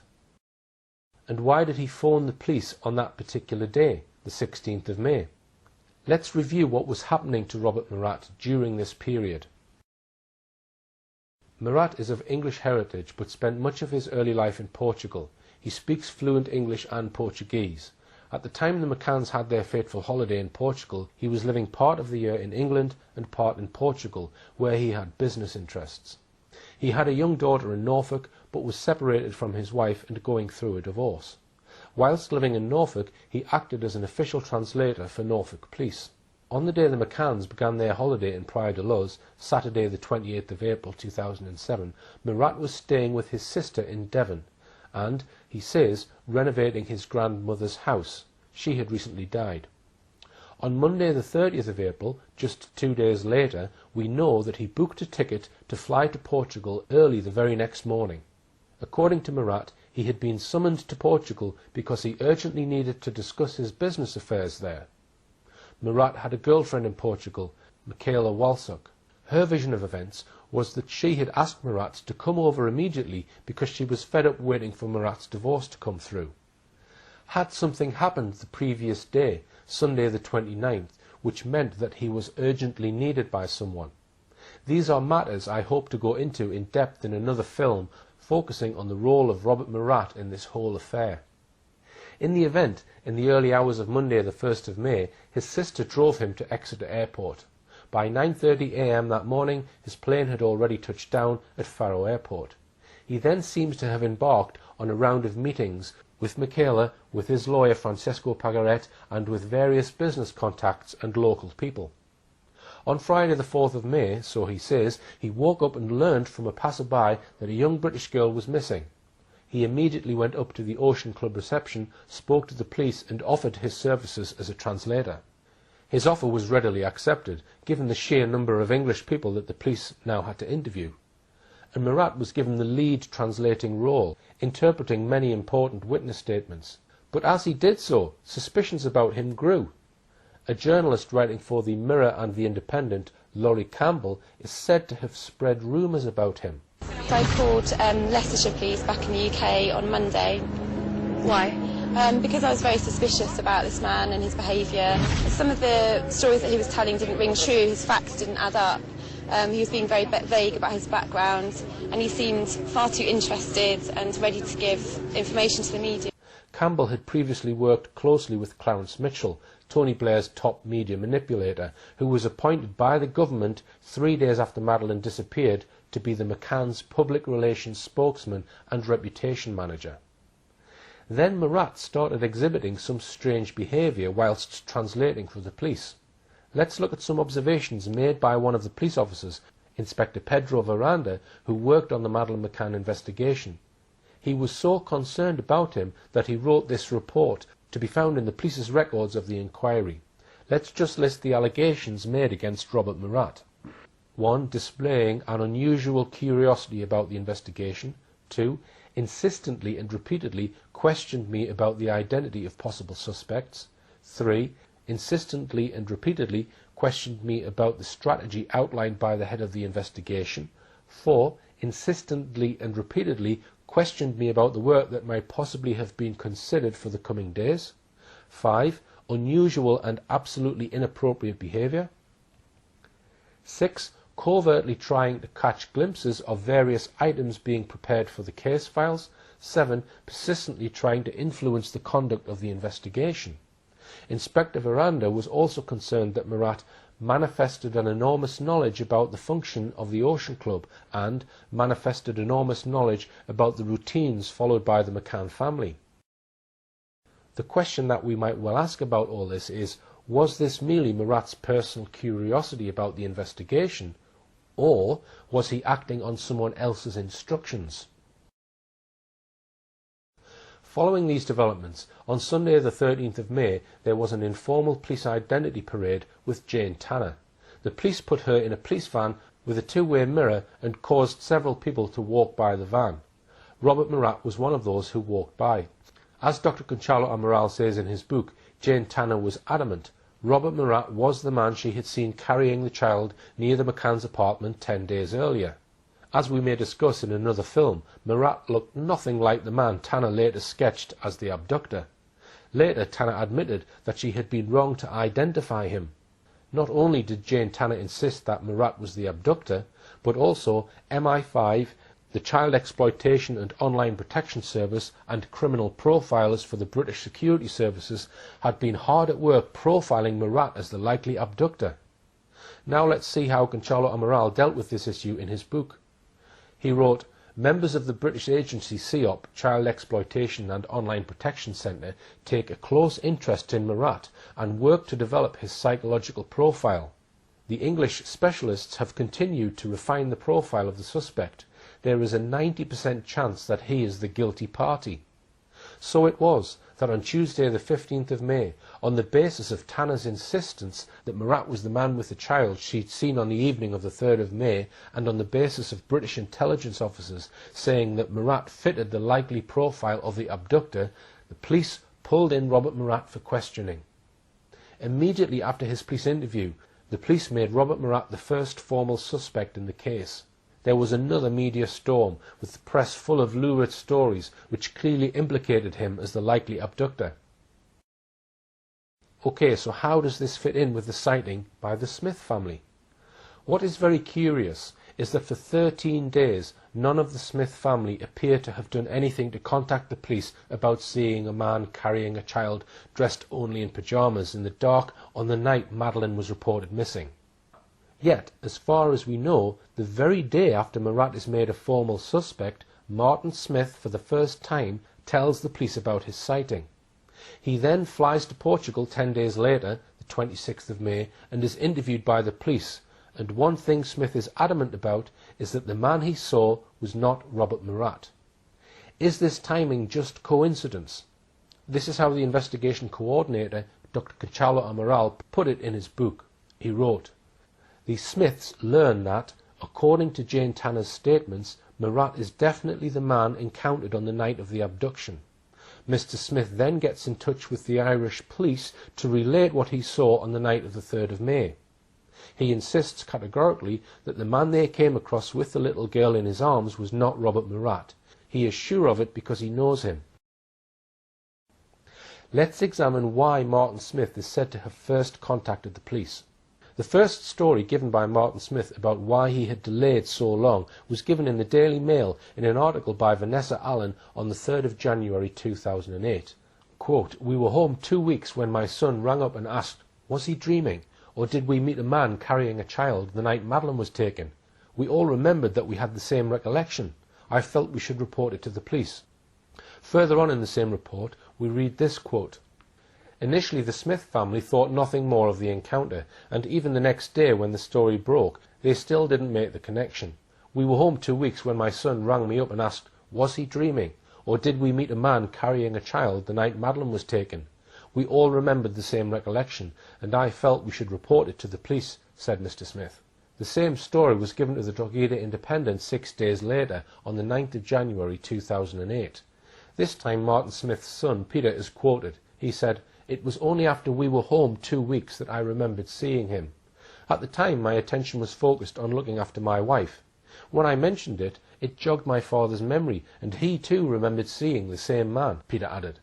He went on, "We knew that what we had seen was so vague that we couldn't identify the guy." Pausing for a moment, let's bear this in mind as we proceed. What we had seen was so vague that we couldn't identify the guy. Madeleine's apparent abduction had been the top news story for 2 weeks. Neither Martin nor Peter Smith made any reference to the fact that it was on the day immediately following Murat being made a suspect that Peter started thinking about the man they had seen 2 weeks earlier. Let's look at what he told the Portuguese police in his witness statement. He only became aware of Madeleine's disappearance the next morning from his daughter in Ireland. She had sent him a message or called him regarding what had happened. At this point, he thought that Madeleine could have been the child that he saw with the individual. Bear in mind, the townspeople and police were crawling all over Praia de Luz from the early hours of that first Friday morning, looking for Madeleine. He tells the police that, on receiving this phone call from his daughter, he thought that Madeleine could have been the child he saw with the individual. So why, we must ask, did he not contact the police that very day, when the sighting should have been crystal clear in his mind? Why delay a whole 13 days? Now we'll move to the evidence of Peter Smith and examine what he says the reason for not contacting the police about their claimed sighting. It's in his statement to the police. Quote, "He only found out about the disappearance of the child the next morning through someone he knew, the son of the builder of Estrela de Luz, who was also at the airport. At the time, he did not associate the said individual with the disappearance. Only after thinking on the subject and the coincidence of the time did he infer that Madeleine could have been the child carried by the individual that he had seen." This same account is also featured in the Drogheda Independent.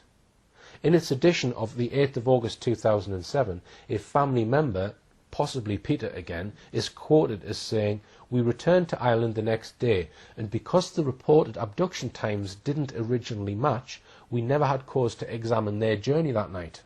The newspaper added, "As it emerged that Madeleine was abducted around the same time, one of the family members had a flashback of the moment some time later and encouraged the others to jog their memory.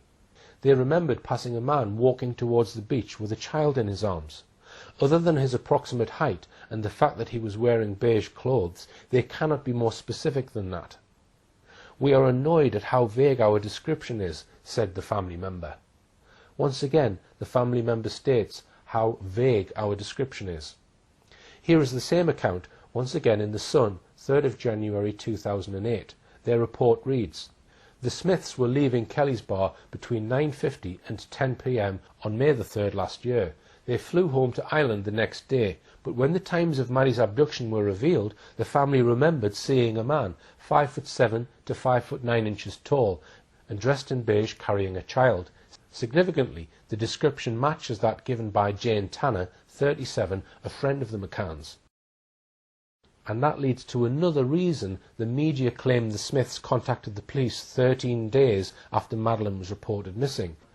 They claim that it was because their recollection of the man's clothing matched descriptions of his clothing given out in the press. This is how the Daily Mail reported the matter on the 3rd of January 2008. Their description of the barefoot child and the man, who wore beige trousers, echoes that of Miss Tanner. The coincidence prompted them to contact police after they returned to Ireland. Mr. Smith said, "Luz is such a small place and so quiet, we felt a duty to tell the police let them decide if it was important." So here we come up against a problem about the media's version of events. It is claimed they were prompted to contact the police because of one of two things. Either one, because they had heard that the time of the abduction was nearer to 10 p.m. than previously announced, or two, because they had heard that the description of the clothing of the alleged abductor coincided with their own recollection. We have problems with both these claims, because when Martin Smith contacted the police in Drogheda on the 16th of May, no one knew about Jane Tanner and her description of the man she said she had seen. There had been no mention of it at all in the media. On the subject of the time of the alleged abduction, various times were given in the media during the initial storm. A Portuguese newspaper reflected the accepted view on its report of the 5th of May when it said that the abduction took place between 9 p.m. and 10 p.m. The Independent on the same day said, "But when Miss McCann, a GP, checked at 9:45 p.m, Madeleine, known to her family as Maddie, had gone." The Guardian the same day, quoting a cousin, said, "Mrs. Cameron said the couple checked on the children every half hour. The last check was made after 9 p.m. by Mr. McCann, sometime between then and around 10 p.m, when his wife walked into the room to find Madeleine missing. The family believes an intruder broke in and snatched the girl." Dozens of other reports said similar things. Madeleine was taken or abducted between 9 p.m. and 10 p.m. If the Smiths were not motivated to contact the police because of either of these two reasons, we can ask this question. Could the fact that they first contacted the police the day after a man they knew of was pulled in for questioning be significant? Why did Martin Smith make it clear in his statement he was absolutely certain the man was not Robert Murat? One problem we have is we can't be sure whether Smith was asked whether he thought the man could be Murat, or whether he volunteered the information without being asked.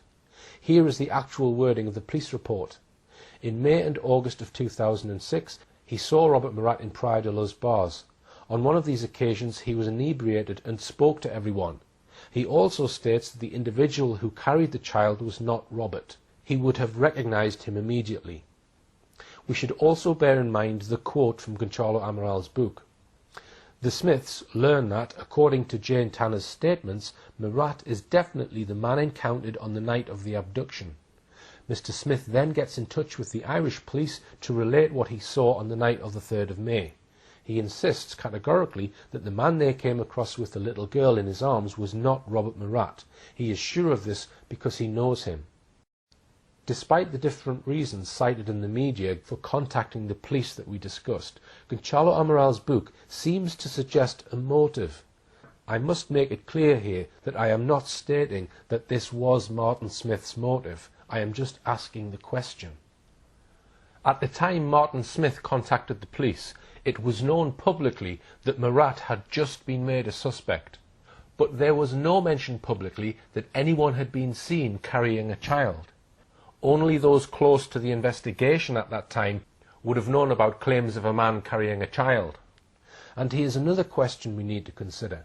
If someone had told him that Jane Tanner had identified Murat, could that person also have passed on to Martin Smith a copy of Jane Tanner's original description of the alleged abductor? That might account for the Smiths' description of the abductor being almost identical to Jane Tanner's, which we'll look at now. Again, I am not stating this as fact, I am asking questions. Earlier, I referred to a number of things the Smiths said about the man and child they saw. One family member said, "We are annoyed at how vague our description is." Peter Smith said, "It was so vague that we couldn't identify the man." They saw him in the dark with weak street lighting. They only saw him for a few seconds. He had his head down, according to at least one member of the family. Others said the child he was carrying meant you couldn't see his face properly. Bear in mind these statements when considering the details the Smith family, Martin, his son Peter, and his daughter Aoife gave in Portimao Police Station on Saturday the 26th of May in their witness statements. Much of what they recalled of the man I am calling Smith Man matched the description of the man I am calling Tanner Man, the man Jane Tanner said she saw. The following 16 details were identical in each case. 1. In neither case could the man's face be seen. 2. He was an unaccompanied male. 3. He was carrying a child and had no buggy or pushchair. 4. The child was a girl. 5. The child was barefoot. 6. The child was wearing light-coloured pink pyjamas. 7. She looked about 4 years old. 8. She was being held on the man's left side. 9. She didn't have a blanket or other covering. 10. The man didn't look like a tourist. 11. The man was wearing a dark jacket. 12. The man was wearing light-coloured trousers. 13. The man was about 1.75 metres to 1.8 metres tall, 5'9" to 5'10". 14. The man was aged about 30 to 40. 15. The man was of average build. 16. They were spotted within 600 yards of each other. When news of this second sighting of an abductor became known, there was much speculation about the identities of both Tanner Man and Smith Man. Some suggested that the descriptions were so close that it must be the same man. Others pointed out that according to Jane Tanner, she saw the man at 9:15 p.m, whereas the Smith Man sighting occurred around 10 p.m. They reasoned how unlikely it was that any abductor would be seen walking around for up to 45 minutes with a child they had just abducted. Most abductors, they said, would have made away rapidly in a car, assuming the abduction was planned. The uncanny similarity between the two descriptions, however, raises another awkward possibility. Namely, had the Smith family members not actually seen anyone at all, but merely copied from the description of Tanner Man? And again, I am not stating this as truth. I am stating it as a question. It might be a possibility based on the information we have available.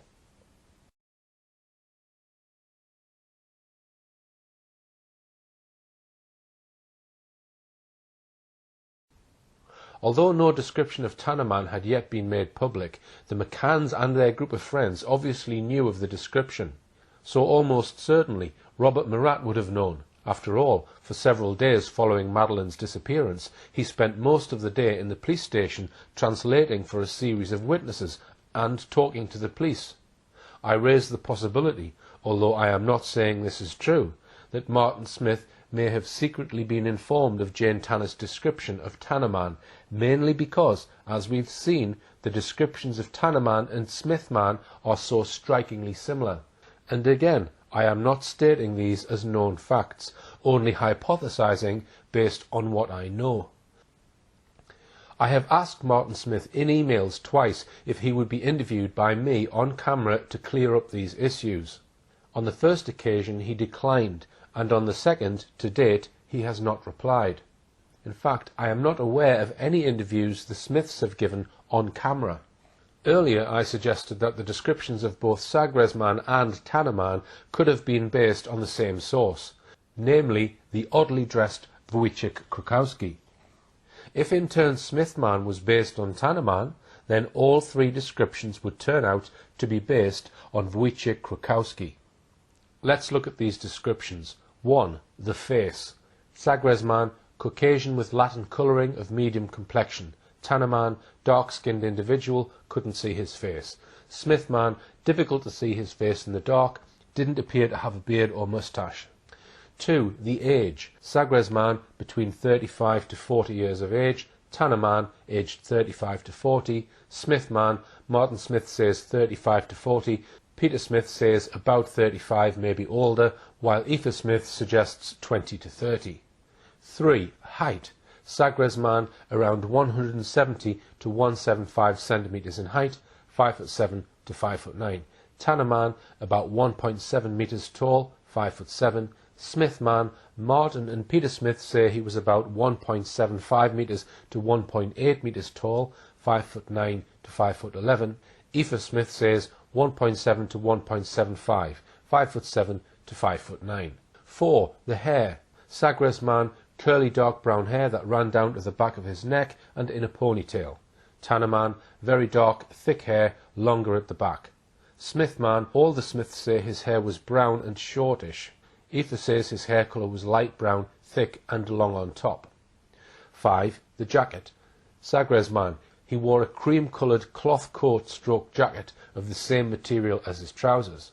Tanner man, wearing a dark Duffy type jacket, but not that thick, a sort of anorak of the same material as his trousers. Smith man, the man was wearing a dark jacket. Martin Smith couldn't remember what top the man was wearing when first questioned, but later remembered that he wore a darkish top. 6. The trousers. Sagres man, he wore cloth trousers of the same material as his jacket. Tanner man, he was wearing linen-type chino-style cloth trousers, beige to golden in colour, like quartzite, of the same material as his jacket. Smith man, the man was wearing light-coloured trousers. Aoife Smith says beige in colour, cotton fabric, thicker than linen. Martin Smith says he was wearing cream or beige-coloured cloth trousers in a classic cut. 7. The shoes. Sagres man, his shoes he thinks were dark brown and of the type that needed to be shined or polished, i.e. leather. In his book, Dr. Conchalo Amaral says they were shoes of a classic type. Tanner man, his shoes were dark in colour, classic type. Smith man, no comments made. 8. The build. Sagres man, no comment made. Tanner man, slim physical appearance. Smith man, the Smiths all say average build, except that Martin Smith says he had an average build, a bit on the thin side.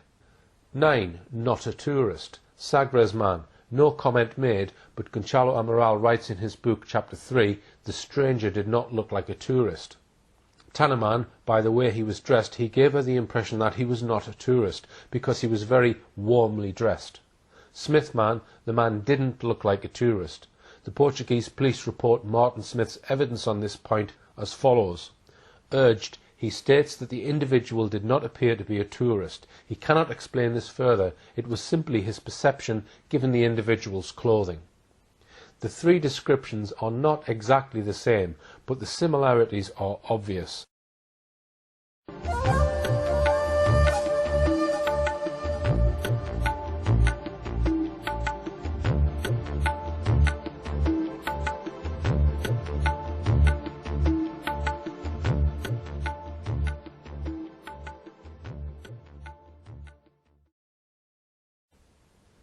Let's look further at mainstream media reports about the Smith man sighting. In The Sun, 3rd of January 2008, Mary Smith is asked about the claimed sighting and says, "We didn't think anything of it." But in another paper, the Daily Mail, on the same day, Martin Smith is quoted as saying that his wife, without warning, approached the man with the question, "Oh, is she asleep?" He is said to have ignored her. Mary Smith declined to make a statement to the police confirming her evidence. Moreover, neither Martin Smith nor his two children, who did make police witness statements, referred to this alleged encounter in their statements. So, did Mary Smith not think anything of it? Or did she approach the man and ask him a question? In the same Daily Mail article, far from not thinking anything of it, Martin Smith is quoted as saying, "It was a disturbing encounter." Later in the same report, we get more details. An Irish holidaymaker has spoken publicly for the first time of his disturbing encounter with a man carrying a child wrapped in a blanket on the night Madeleine Mccann disappeared. The sighting is strikingly similar to one by a friend of the McCanns, Jane Tanner. In hindsight, the retired Mr. Smith said the man's rude behaviour should have aroused his suspicions. Martin Smith said, "The one thing we noted afterwards was that he gave us no greeting. My wife Mary remembered afterwards that she asked him, 'Oh, is she asleep?' But he never acknowledged her one way or another. He just put his head down and averted his eyes. This is very unusual in a tourist town at such a quiet time of the year." So Martin Smith described this as a disturbing encounter with a man who behaved rudely and was very unusual.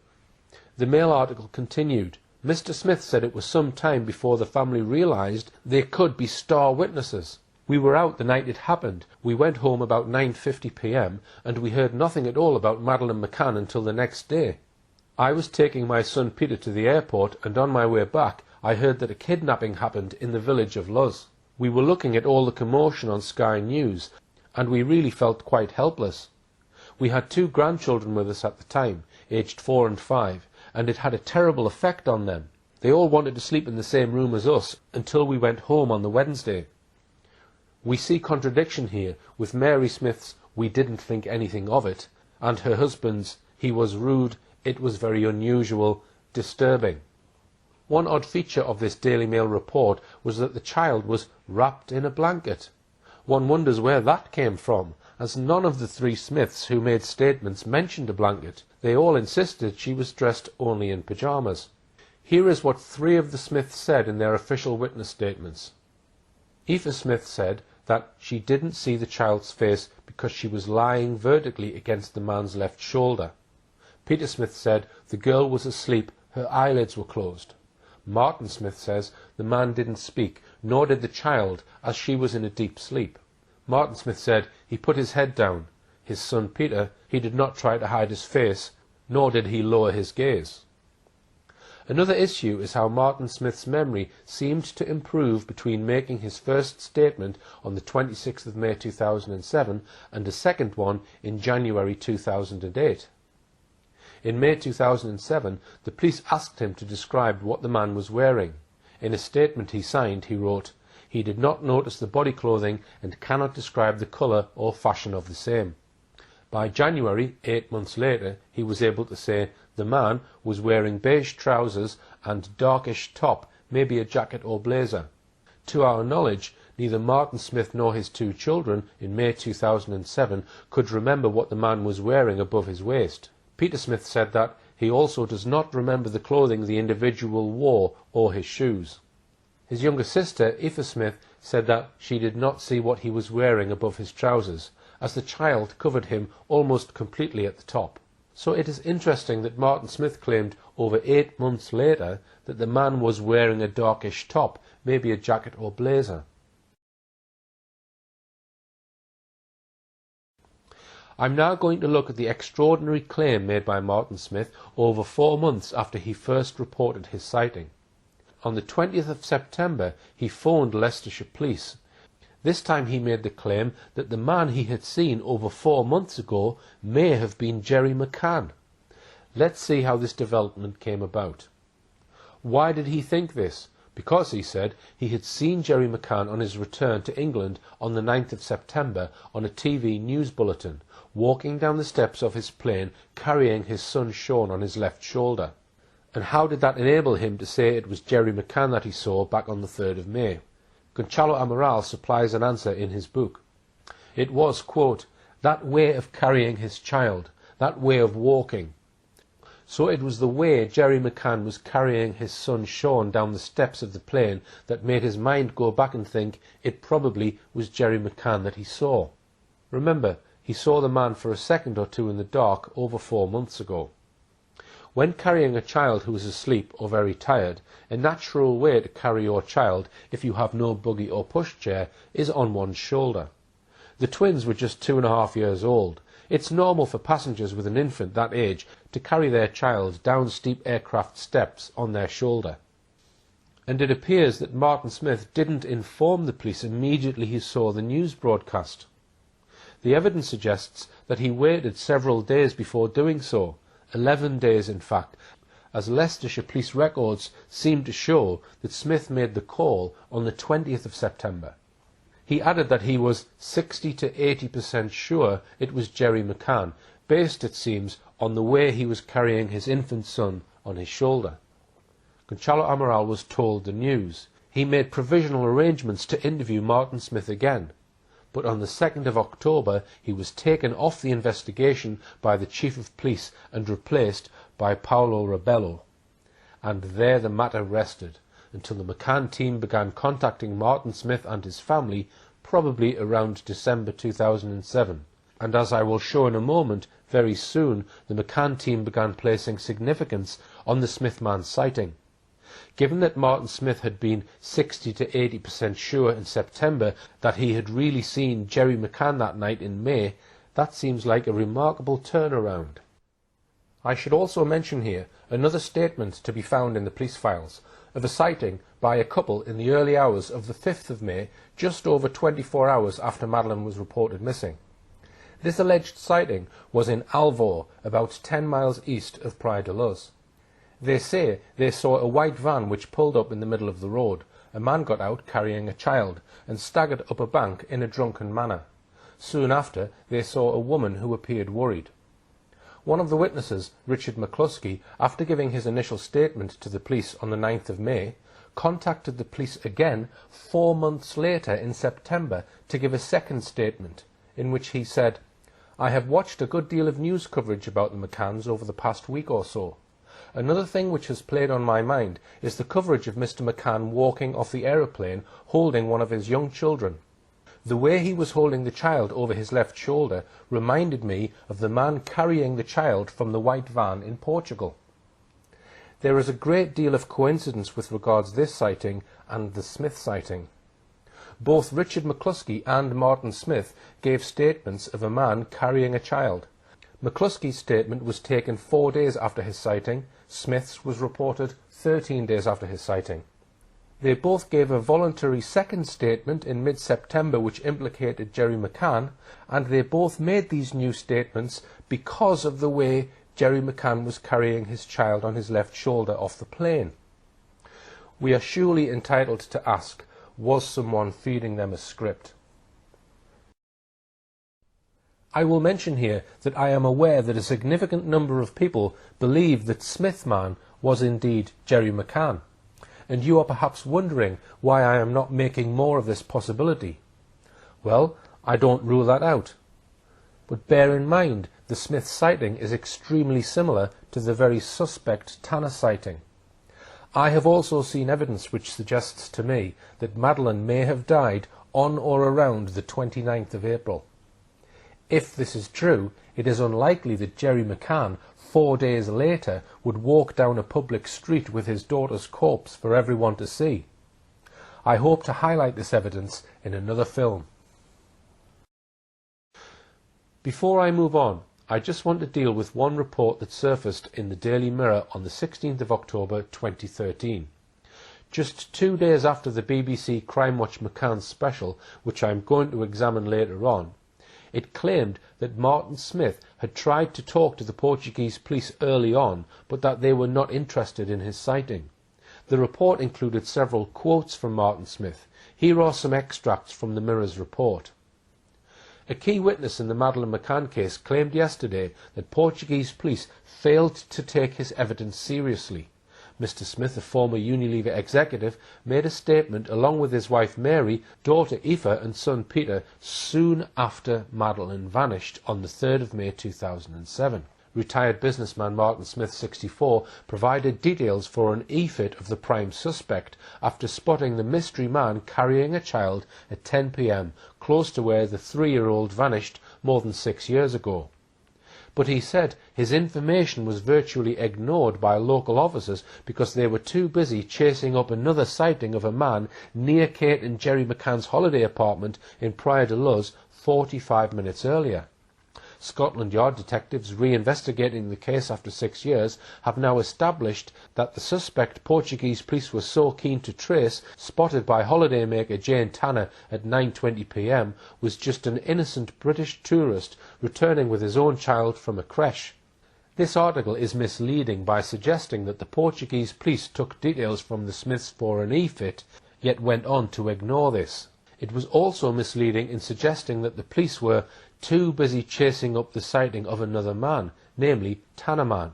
In fact, the Portuguese police were suspicious of Tanner's claimed sighting from day one, which is why they waited over 3 weeks before even publicising it to the public.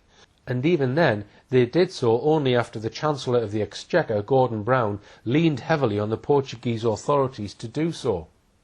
Besides that, we know from Dr. Amaral's book that as soon as the Smiths did get around to mentioning their sighting, the Portuguese police reacted swiftly and invited them over to take their statements. The Mirror report is in many respects false.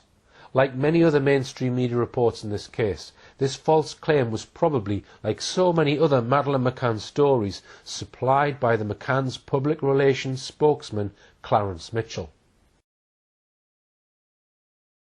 I want to go back just for a moment to look at a very curious development in the case just after Robert Murat was made a suspect.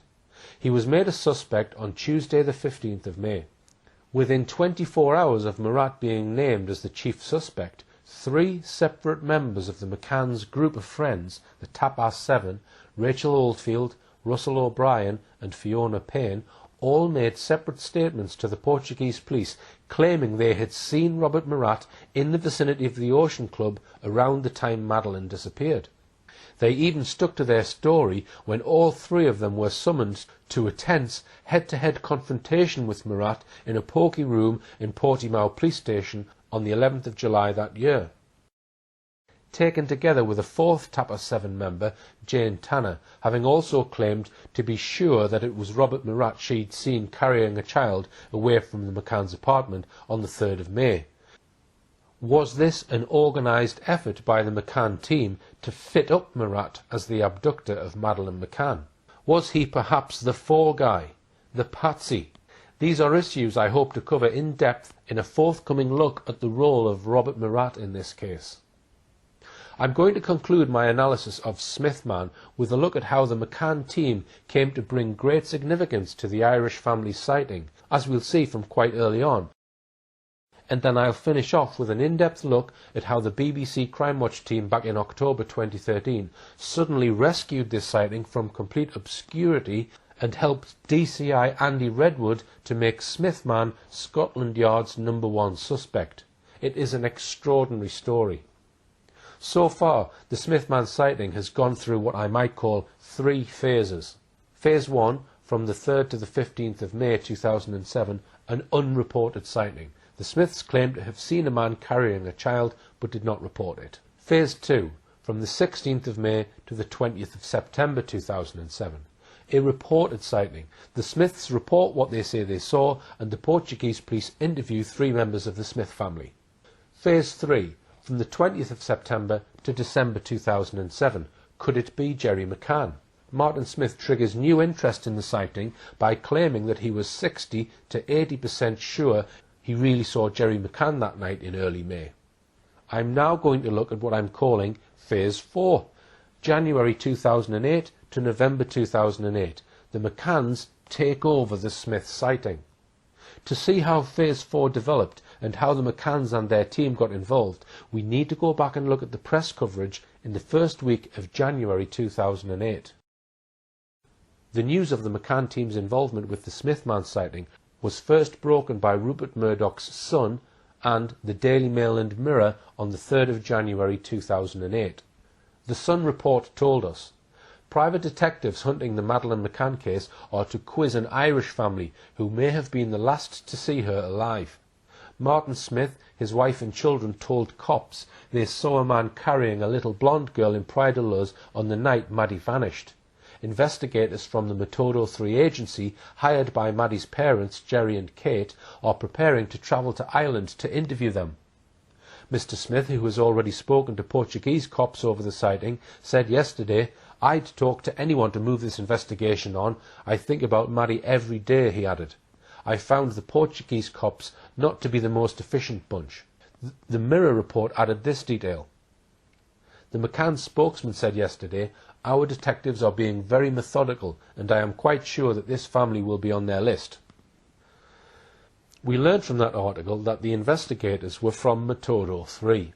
In my earlier film, Buried by Mainstream Media, I showed what a disreputable agency Metodo 3 were.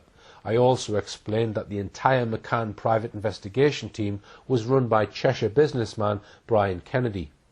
Mark Hollingsworth, who writes for the Evening Standard, wrote about the McCann's private investigations and is alleged to have said that key witnesses were questioned far too aggressively by Kennedy's investigators, so much so that some of them later refused to talk to police.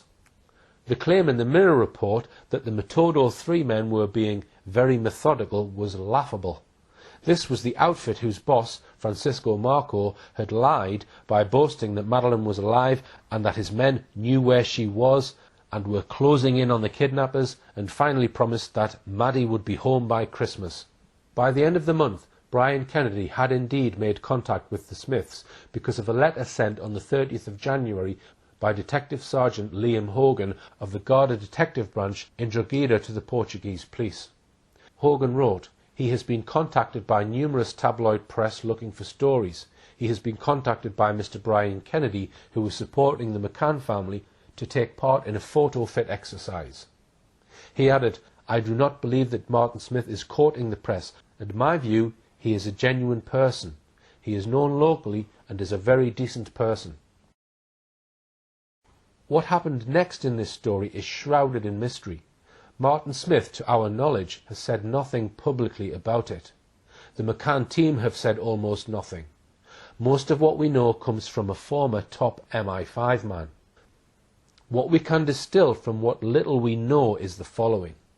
In April 2008, a company called Oakley International, headed by fraudster Kevin Halligan, took over most of the McCann team investigation from Metodo 3. After working for the McCanns for barely 4 months and pocketing nearly £600,000 for his work for the team, Halligan went on the run from the police until October 2009, when he was finally run aground in a £700 a night Oxfordshire hotel and taken to Belmarsh top security prison to await extradition to the US on a $2 million fraud charge. He was found guilty and served over 4 years in prison. Halligan employed as his right-hand man a man from Bury, Lancashire, called Henry Exton. Exton was the former head of MI5's Covert Intelligence Unit, but fell from grace when he got a criminal record for stealing a bottle of perfume from Manchester Airport. The Sunday Times recently told us that Henry Exton, sometime during 2008, maybe together with others, visited the Smiths. We don't know where or when this mysterious meeting took place, but, doing the best we can place the visit at some time between April and October 2008, most probably in the spring. What we also know on the record from him and the McCanns is that during this period he produced 2 e-fits. These were the ones shown on BBC Crime Watch in October 2013 and were then described as the central focus of the Scotland Yard investigation. Henry Exton, the McCanns, and now Scotland Yard are all united behind the claim that the Smith family produced these 2 e-fits. I am sceptical of this, and in a moment I will explain why. But first, let's move to what I am calling Phase 5 of the Smith sighting. January to May 2009, Smithman features in a pro-McCann documentary. Shortly after Kevin Halligan and his team were sacked in disgrace by the McCann team, Brian Kennedy appointed local man and former Detective Inspector Dave Edgar to lead the investigation. This was around November 2008. Some weeks later, another retired police officer, former Detective Sergeant Arthur Cowley, who lived in a cottage high up on Halgan Mount in Wales, was appointed to join him. Ostensibly, these 2 men were appointed to look for Madeleine. But in reality, it seems that they spent much of their time preparing for a very significant documentary on the Madeleine McCann case, produced by Mentone Media in association with Channel 4. It was this documentary that the McCanns used to promote their suggestion that Jane Tanner's Tanner Man and the Smith family's Smith Man might be the very same person. How likely was it that a man seen with an abducted child by Jane Tanner at 9:15 p.m. could be seen 45 minutes later, less than half a mile away, still carrying the abducted child? Not only were Tannerman and Smithman linked in the documentary, there were two separate discussions in the film about this possibility. During the documentary, 3 other sightings of suspicious-looking men were also discussed, as well as Tannerman and Smithman. The most likely sighting of Madeleine and her abductor was by Jane Tanner, a friend of the McCanns. In the files, Kate believes another witness statement from an Irish family describes a very similar sighting to Jane's, less than a mile from the McCann's apartment. The reason why this is significant is both sightings were given independently. So when this family gave their statement, they weren't aware of Jane's description, and there's actually quite a lot of similarities. And it does beg the question, I mean, how many people carry their children on a cold night not covered, you know, nothing on their arms or their feet, no blanket. Now either there's been 2 people carrying children in that way who haven't come forward to eliminate themselves, or potentially they're related. But you think that child is Madeleine? I think there's a good chance it could be Madeleine. Certainly the description there sounds to me like Madeleine. Kate and the Find Madeleine campaign coordinator travel to the search team's offices. They want to discuss the details of the upcoming reconstructions and 3 potentially key witness statements that all tell of a man hanging round the McCann's apartment in the days leading up to May the 3rd, 2007.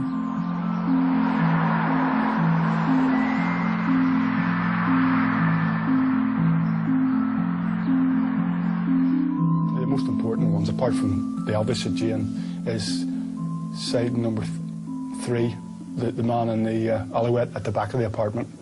Number 3 is definitely a very important sighting because it links them. The investigators have examined the statements from the 3 different witnesses and are now convinced that prior to Madeleine's abduction, the McCanns were being watched.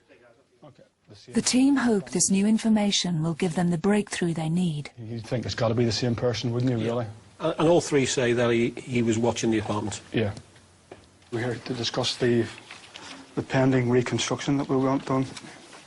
So basically it looks like we've got 5 sightings really, 2 a man with a child and 3 just a suspicious individual. Yeah. At the beginning of this discussion, Kate McCann introduces a very important idea. She says both sightings were given independently. But what did Gonçalo Amaral say in his book? The Smiths learn that, according to Jane Tanner's statements, Murat is definitely the man encountered on the night of the abduction. Mr. Smith then gets in touch with the Irish police to relate what he saw on the night of May the 3rd. Were they working from the same script? Let's now look at the second time Smithman comes up in this documentary. It is possible that Jane Tanner is not the only person who saw Madeleine being carried away by the abductor. 40 minutes after Jane's sighting, and half a mile away from the McCann's apartment, a family also saw a man carrying a young girl away from the town. Later, the witness thought that this might have been Jerry McCann, but this was investigated and ruled out by the Portuguese police. A man was seen here carrying a child just before 10 p.m. on the night Madeleine was abducted. When the man saw the family, he appeared furtive and veered off to one side and carried on walking. But obviously anyone carrying a child at night, it's really important. We need to find out who this person was. I was with my family. We'd been out for the night and we were walking up this street when I saw a man and he was carrying a child. I thought they were father and daughter, so I wasn't so suspicious.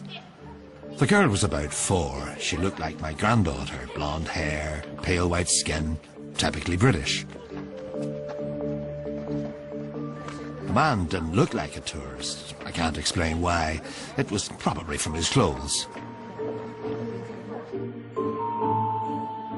Someone knows the information, and someone knows who took Madeleine, and someone knows where she is. Let's get moving. Let's get the phone ringing. The first thing to note about this statement is Dave Edgar's spin on what the Smith family say about their sightings. He says, the man appeared furtive and veered off to one side. To our knowledge, the Smiths in their statements do not say he appeared furtive, nor veered off to one side. He appears to have misled the viewers. Secondly, the family witness statement that is read out by the narrator is not a direct reading from Martin Smith's statement. It is selective and edited.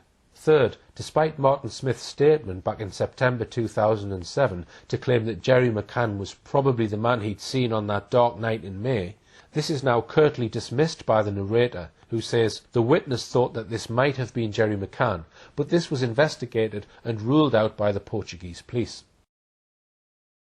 The EFITs said to have been created by the Smiths during 2008 were not shown in this documentary. Why not? If the McCann team believed that these EFITs were drawn up by the Smiths, as they had apparently been told by ex-MI5 investigator Henry Exton, why were they not shown to all the viewers back in May 2009?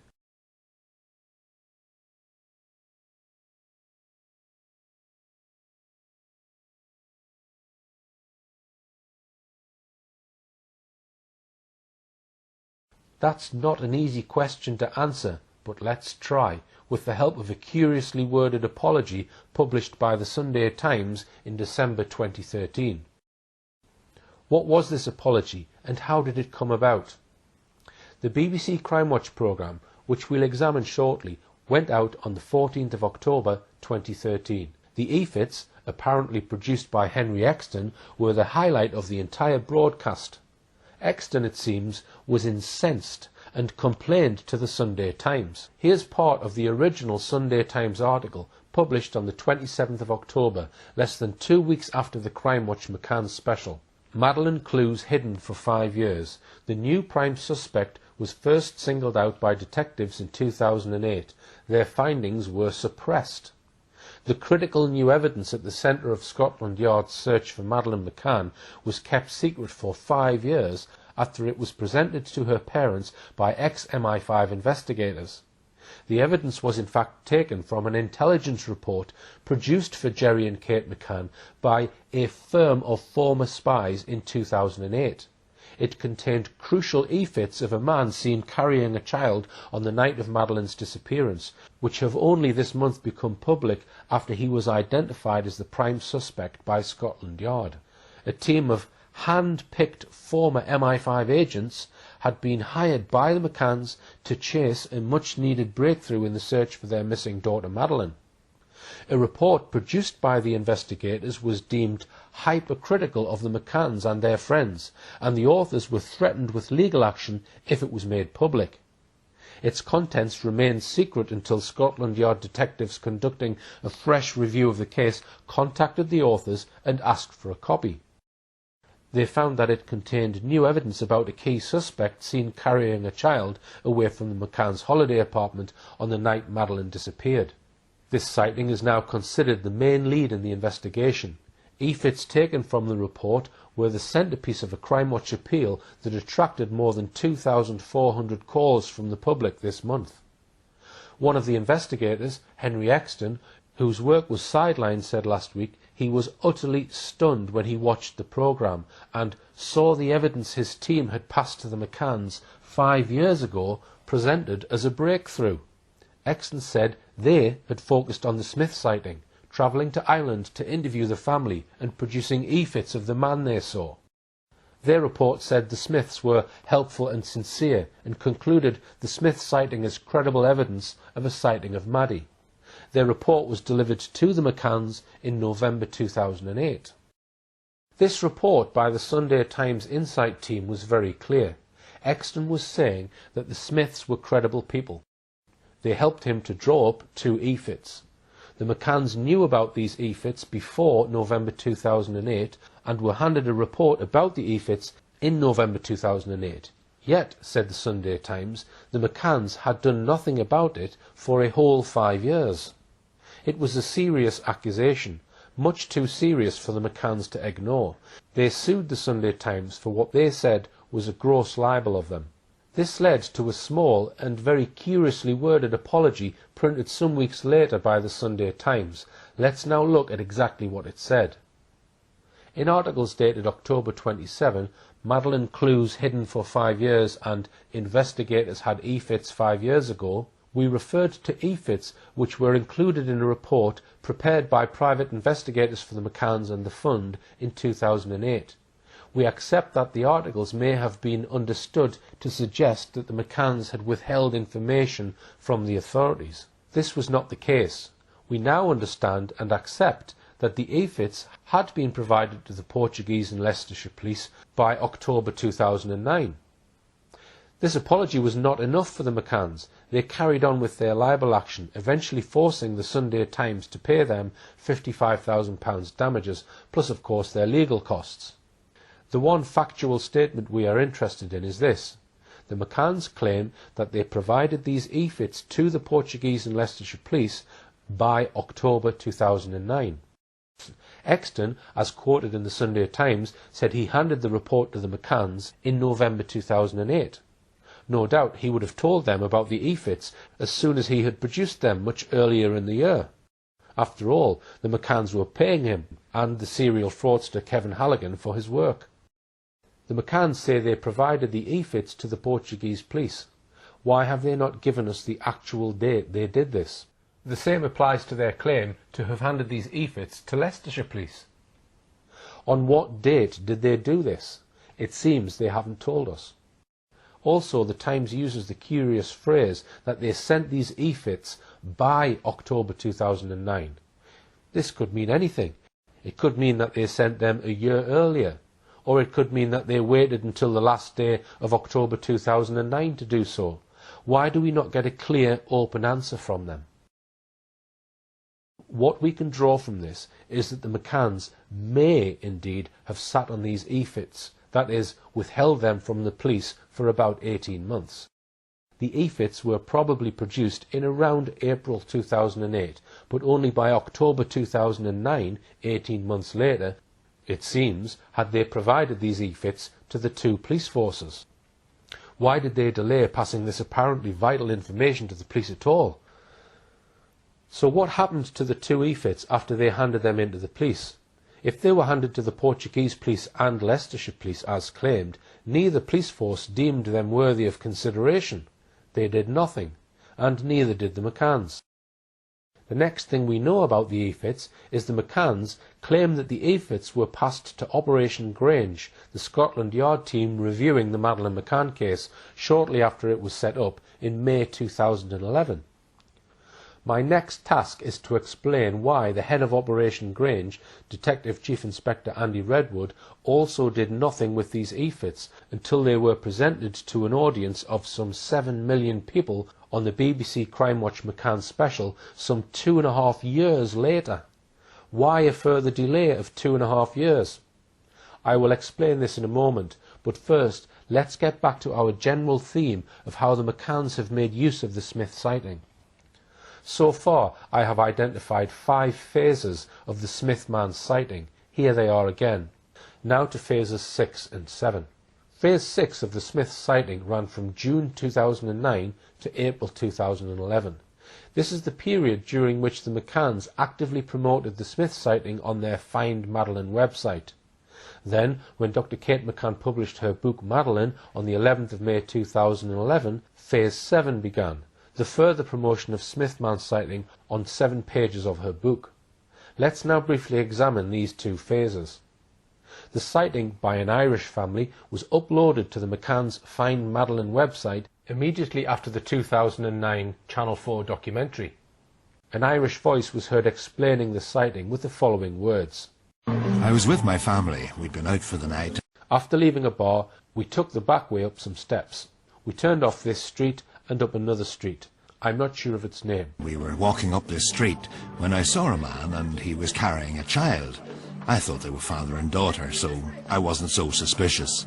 He was walking down the street in the opposite direction to us. The girl was about 4. She looked like my granddaughter. Blonde hair, pale white skin, typically British. The man didn't look like a tourist. I can't explain why. It was probably from his clothes. I only really saw the man when we passed each other.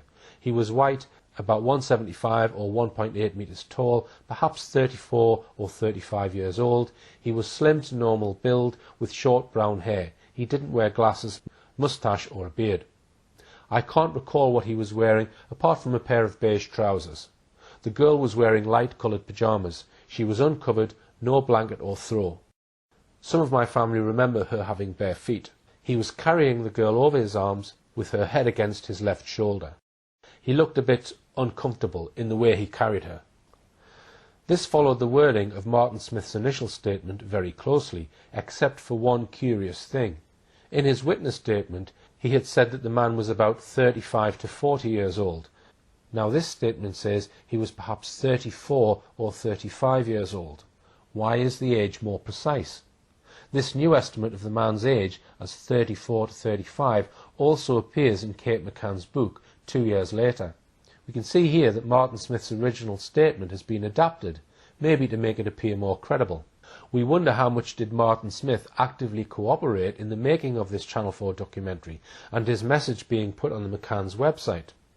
He was and is a potential witness in this case. He must presumably have been asked for permission to place his sighting on the McCann's website.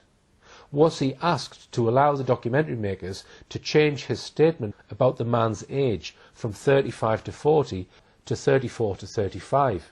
If so, when did Martin Smith agree to this? Why was the statement changed, and who made the decision to change it?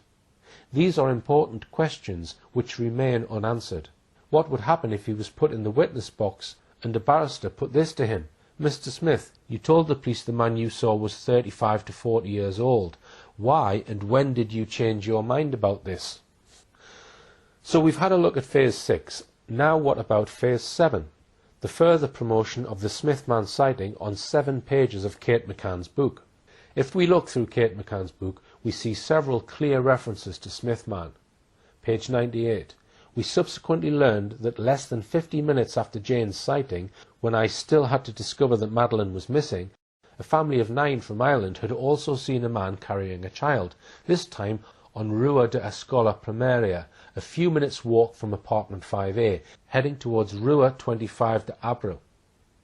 Their description was remarkably similar to Jane's. The man was in his mid-30s, 1.75 to 1.8 metres tall, and of slim to normal build. These witnesses, too, said this person didn't look like a tourist. They felt it might have been because of what he was wearing.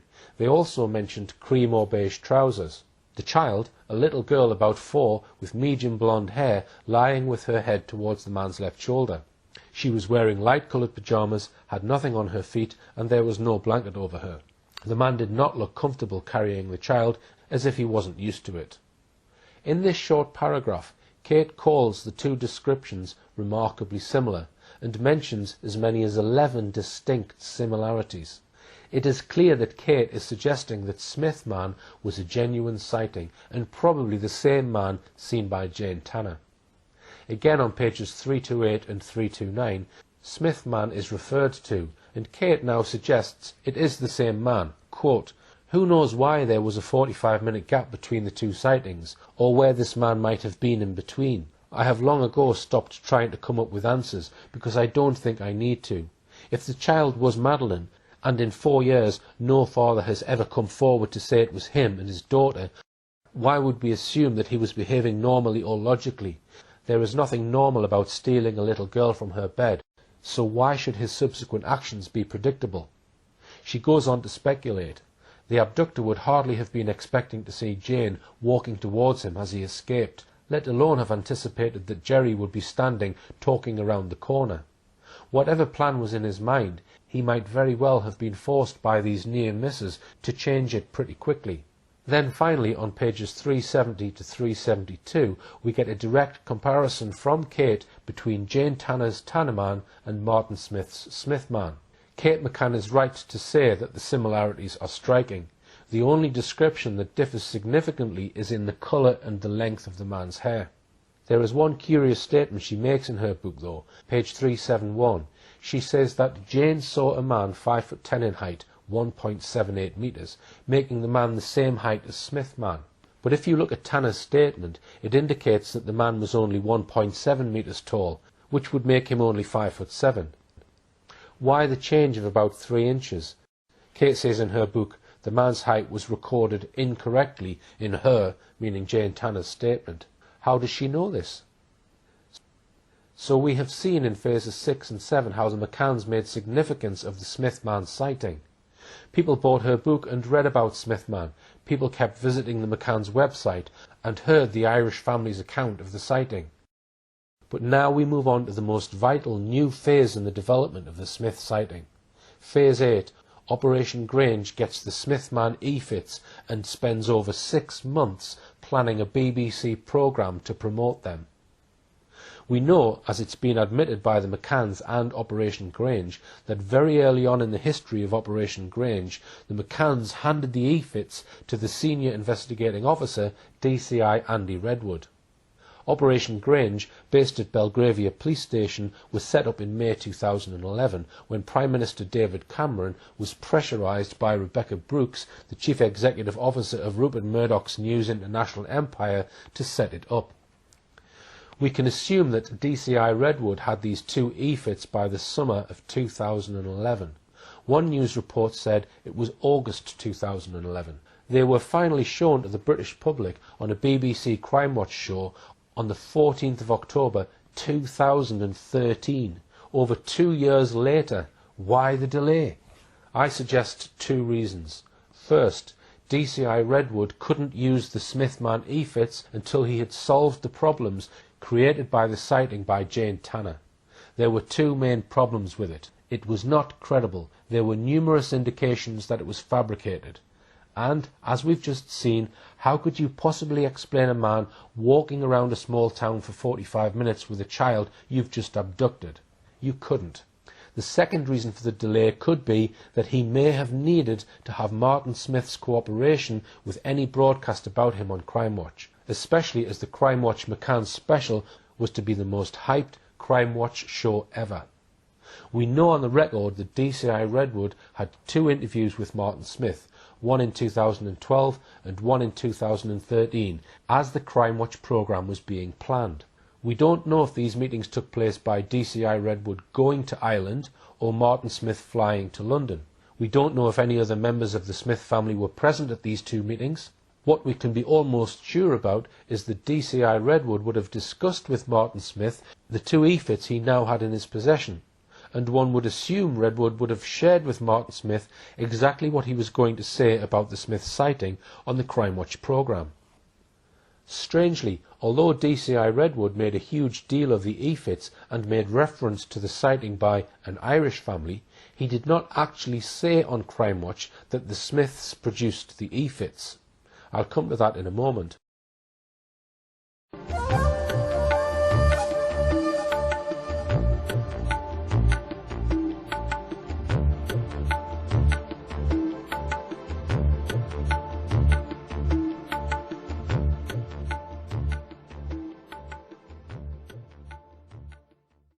Back in July 2008, when Dr. Amaral published his book, The Truth of the Lie, he was persuaded that the Smiths had honestly described their sighting. He also tended to believe Martin Smith when he claimed to have recognised Jerry McCann as possibly the man he'd seen carrying a child on the 3rd of May. But now we've seen how the McCann team became involved, and how by the first few months of 2009 they were already making use of the sighting. Then in 2011, in her book, we saw how in a number of sections of her book Madeleine, she openly suggested that the men Jane Tanner and Martin Smith said they saw were one and the same. Smithman was being actively used by the McCann team. Gonçalo Amaral had believed that Smithman might well be Jerry McCann, but now the McCanns were strongly suggesting he was the abductor. And now we move on to consider the last phase of Smithman, Phase 9, October 2013, Smithman revealed by Scotland Yard as the chief suspect.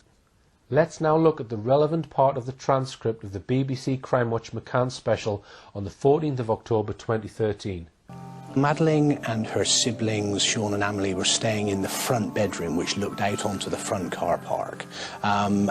Madeleine was in a bed and the two children were in travel cots, between Madeleine's bed and the bed that was nearest to the window. The careful and critical analysis of the timeline has been absolutely key. Primarily, we're focused on the area between 8:30 and 10. We know that at 8:30, that was the time that Mr. and Mrs. McCann went down to the tapas area for their dinner, and we know that at around 10 p.m. that was when Mrs. McCann found that Madeleine was missing. One of the most pivotal events on the timeline was Jane Tanner's sighting of a man carrying a child. He was walking in this spot, just meters from where Madeleine had been sleeping. This man was widely thought to be Madeleine's abductor, but the team was taking nothing for granted. One of the things that we picked up very quickly was the fact that there was a night creche that was operating from the main Ocean Club reception, and 8 families had left 11 children in there, and one particular family we spoke to gave us information that was really interesting and exciting. In fact, I would say it was a revelation moment when, having discussed with them what they were doing on the night, they themselves believed that they could be the Tanner sighting. The British father had collected his 2-year-old daughter from the creche. He had been walking near the McCann's apartment. This is the actual photograph taken by Metropolitan Police officers of the man dressed in the kind of clothes he wore on holiday.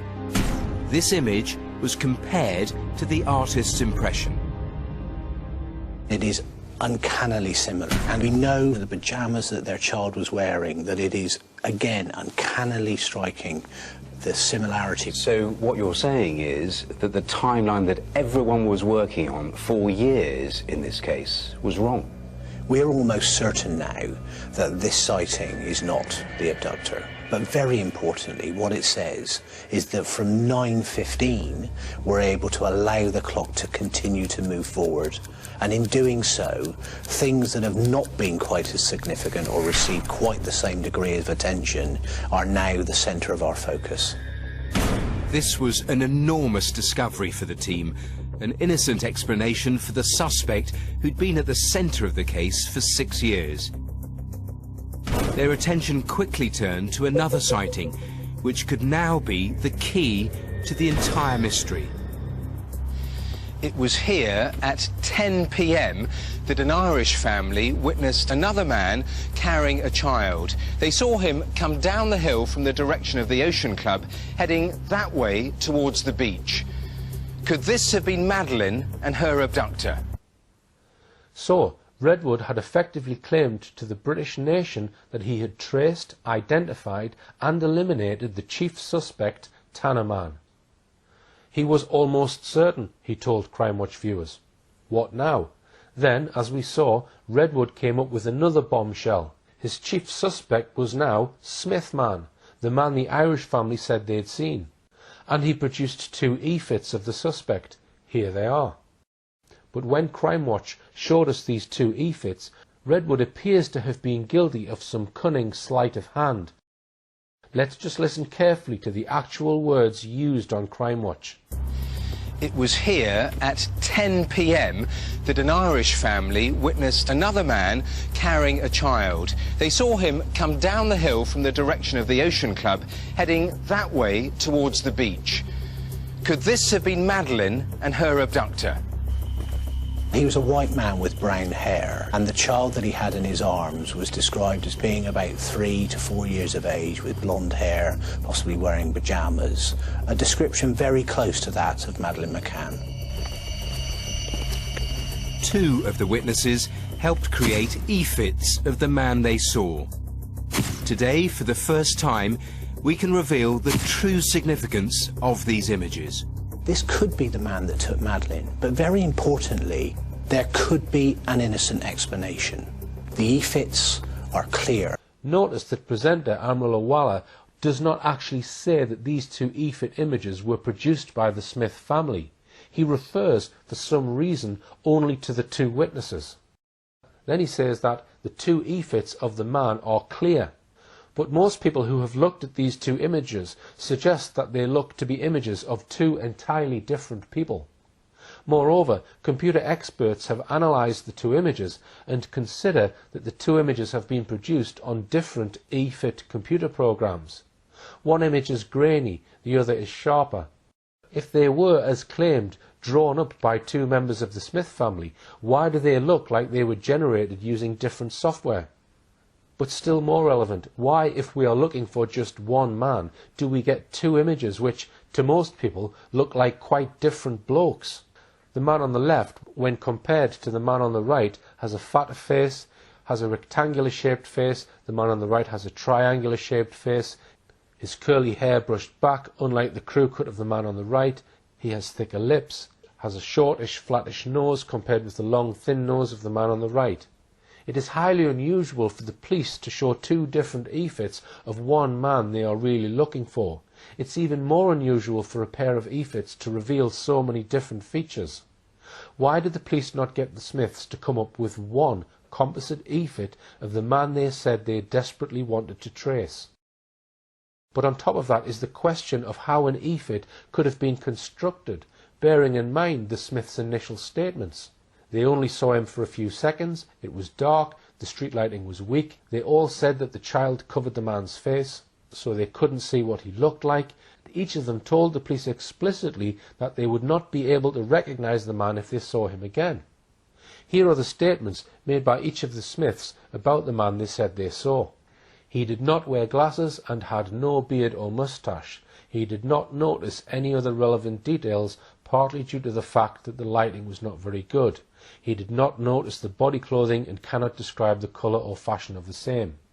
It is not possible for him to recognise the individual in person or by photograph. He does not remember if he wore glasses or had a beard or moustache. He did not notice any other relevant details as the lighting was bad. He also does not remember the clothing the individual wore or his shoes. He states that he did not notice those details. What we had seen was so vague that we couldn't identify the guy. At the time we saw his face, but now cannot remember it. She thinks that he had a clean-shaven face. States that probably she would not be able to recognise either the individual or the child. Bearing in mind these statements, how could any EFITs realistically have been produced? In my email to Martin Smith on the 21st of January 2015, I wrote, "Dear Martin, I am continuing to research the events surrounding the Madeleine Mccann case, and I would like to ask you if you would do an interview for a possible TV film. I am led to believe that the EFITs, which were featured on Crime Watch UK in October 2013, were both derived from yours and or members of your family's descriptions of the man you saw. There is some confusion about these EFITs, not least the fact that they were never released until 5 years after they were produced. Would you be willing to be interviewed just to clear up what the sequence of events was after you had the sighting? If you are unable to do an interview, can you tell me in an email, 1. Who asked you to do the EFITs, 2. Which organisation drew the EFITs, 3. When were the two EFITs done and were they done at the same time and place, 4. Which person in your family was the witness for each of the EFITs, 5. Did you expect the EFITs to be made public when you made them, 6. Did you think it strange that they were not made public? To date, I have had no response from Martin Smith." Now let's move on to consider the blurry image of the man allegedly found by DCI Andy Redwood, the man said to be carrying a child home from the creche, the man, so DCI Redwood told Crime Watch viewers, who was the man Jane Tanner really saw. The first point we might ask is, where had he been for the last 6.5 years? He was allegedly in Praia de Luz at the time. He must have been fully aware of all the publicity about Madeleine. He must have known that Jane Tanner had claimed to have seen a man carrying a child near apartment 5A at exactly 9:15 p.m. He probably saw, or was at least aware of, all the documentaries about Madeleine, all the news items, the TV interviews by the McCanns on such programmes as Oprah Winfrey and Piers Morgan. To say the least, this raises a major question about the validity of DCI Redwood's claims about this unnamed man suddenly having come forward after 6.5 years. Let's look back for a moment exactly what the Crime Watch programme told us about this man who'd suddenly contacted DCI Redwood. One particular family we spoke to gave us information that they themselves believed that they could be the Tanner sighting. The British father had collected his 2-year-old daughter from the crash. He had been walking near the McCann's apartment. Crime Watch also told us that in the blurred photograph of him, the man was dressed in the kind of clothes he wore on holiday. Not only that, but we were told that his 2-year-old daughter was wearing pyjamas that were uncannily, strikingly similar. The coincidences are simply amazing. But let's also consider this. DCI Redwood speaks of a family being on holiday.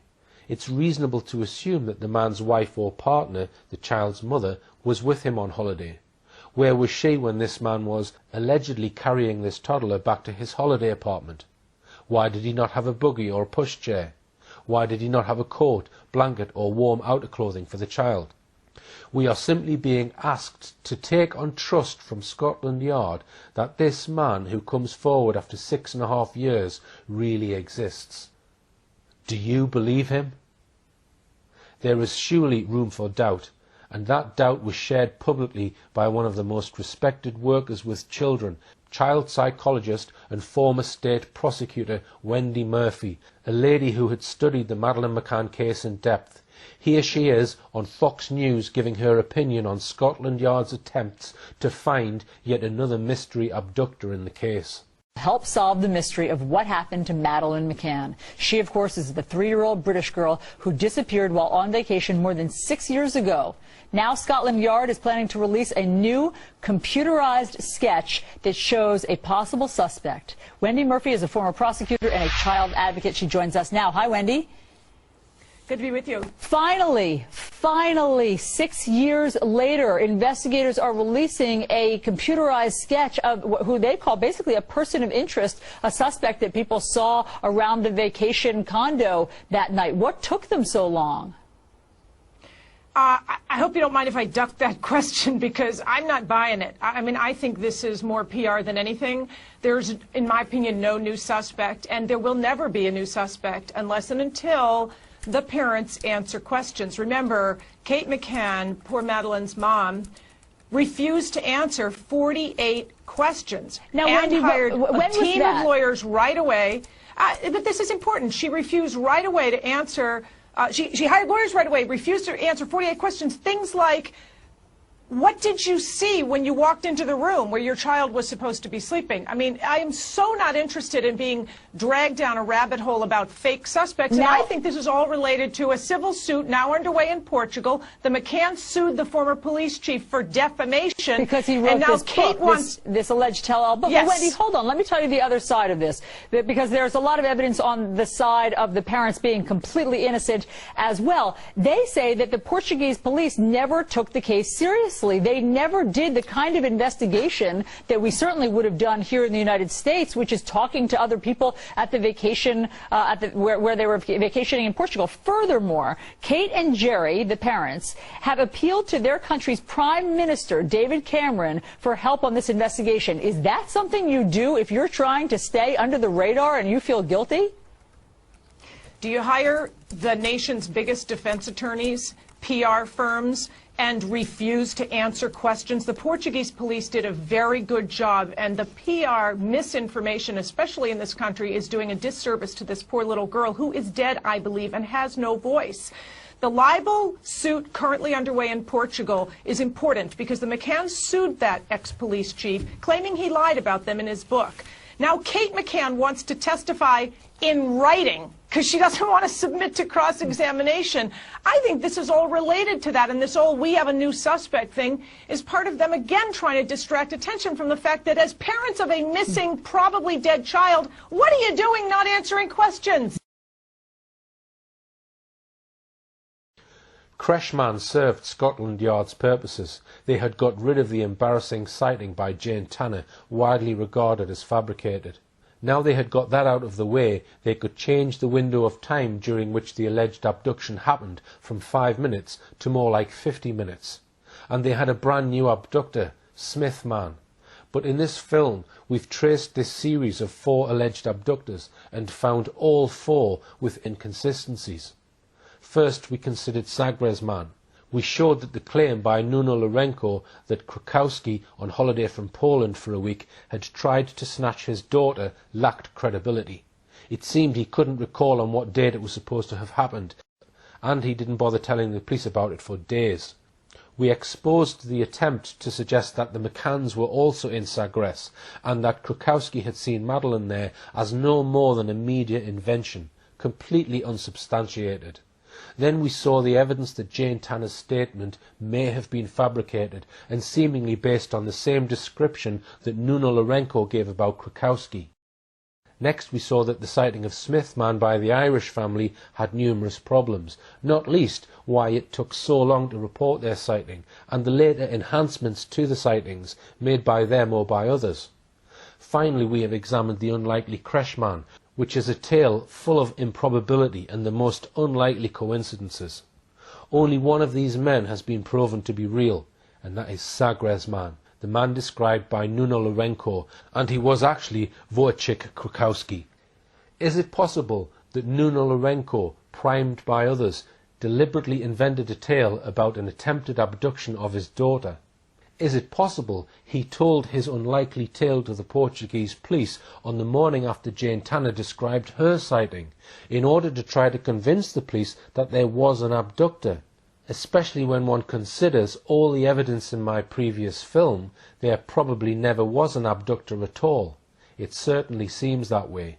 Was the description of Smith man another fabrication, and why was it almost identical to the descriptions of Sagres man and Tanner man? After all, apart from these 4 alleged abductors, what other evidence of an abduction do we actually have? To my knowledge, there is none. In my previous film, we looked at some of the many contradictions and changes of story surrounding these claims. Apart from what the McCanns themselves say, what actual independent forensic evidence do we have of an abductor? Is there any forensic evidence, footprints, fingerprints, hairs, clothing fibres, DNA, anything in fact? It seems there is none. The only complete fingerprint found on the window was actually that of Kate McCann, suggesting that she may have been the last person to handle the window, sometime shortly before the police were called. Did anyone hear this mystery abductor, maybe lifting the shutters, entering or fleeing the building, the noise of a child, anything at all in fact? Again, absolutely nothing. I'm going to wrap up this film by stating that this video and my previous videos on this case have been made with almost zero funding. I would argue that I have exposed much of the disinformation and got closer to the truth about what really happened. I want you to compare my videos with the information you have seen put out by mainstream media, who have got almost limitless resources. Looking at what I have managed to uncover and put forward in these films as a one-man operation, it should have been fairly straightforward for mainstream media to do the same. It should have been easy for them to carry out investigative journalism and do a similar job to me. But I hope I have fully demonstrated that this is not what mainstream media are about. In fact, I would argue they have helped mislead and therefore hide and bury the true story of Madeleine McCann. Exercises like the Leveson inquiry are no more than psychological operations to try and show the media are being brought to book. Nothing could be further from the truth. Thank you for watching, and please copy and distribute this film freely.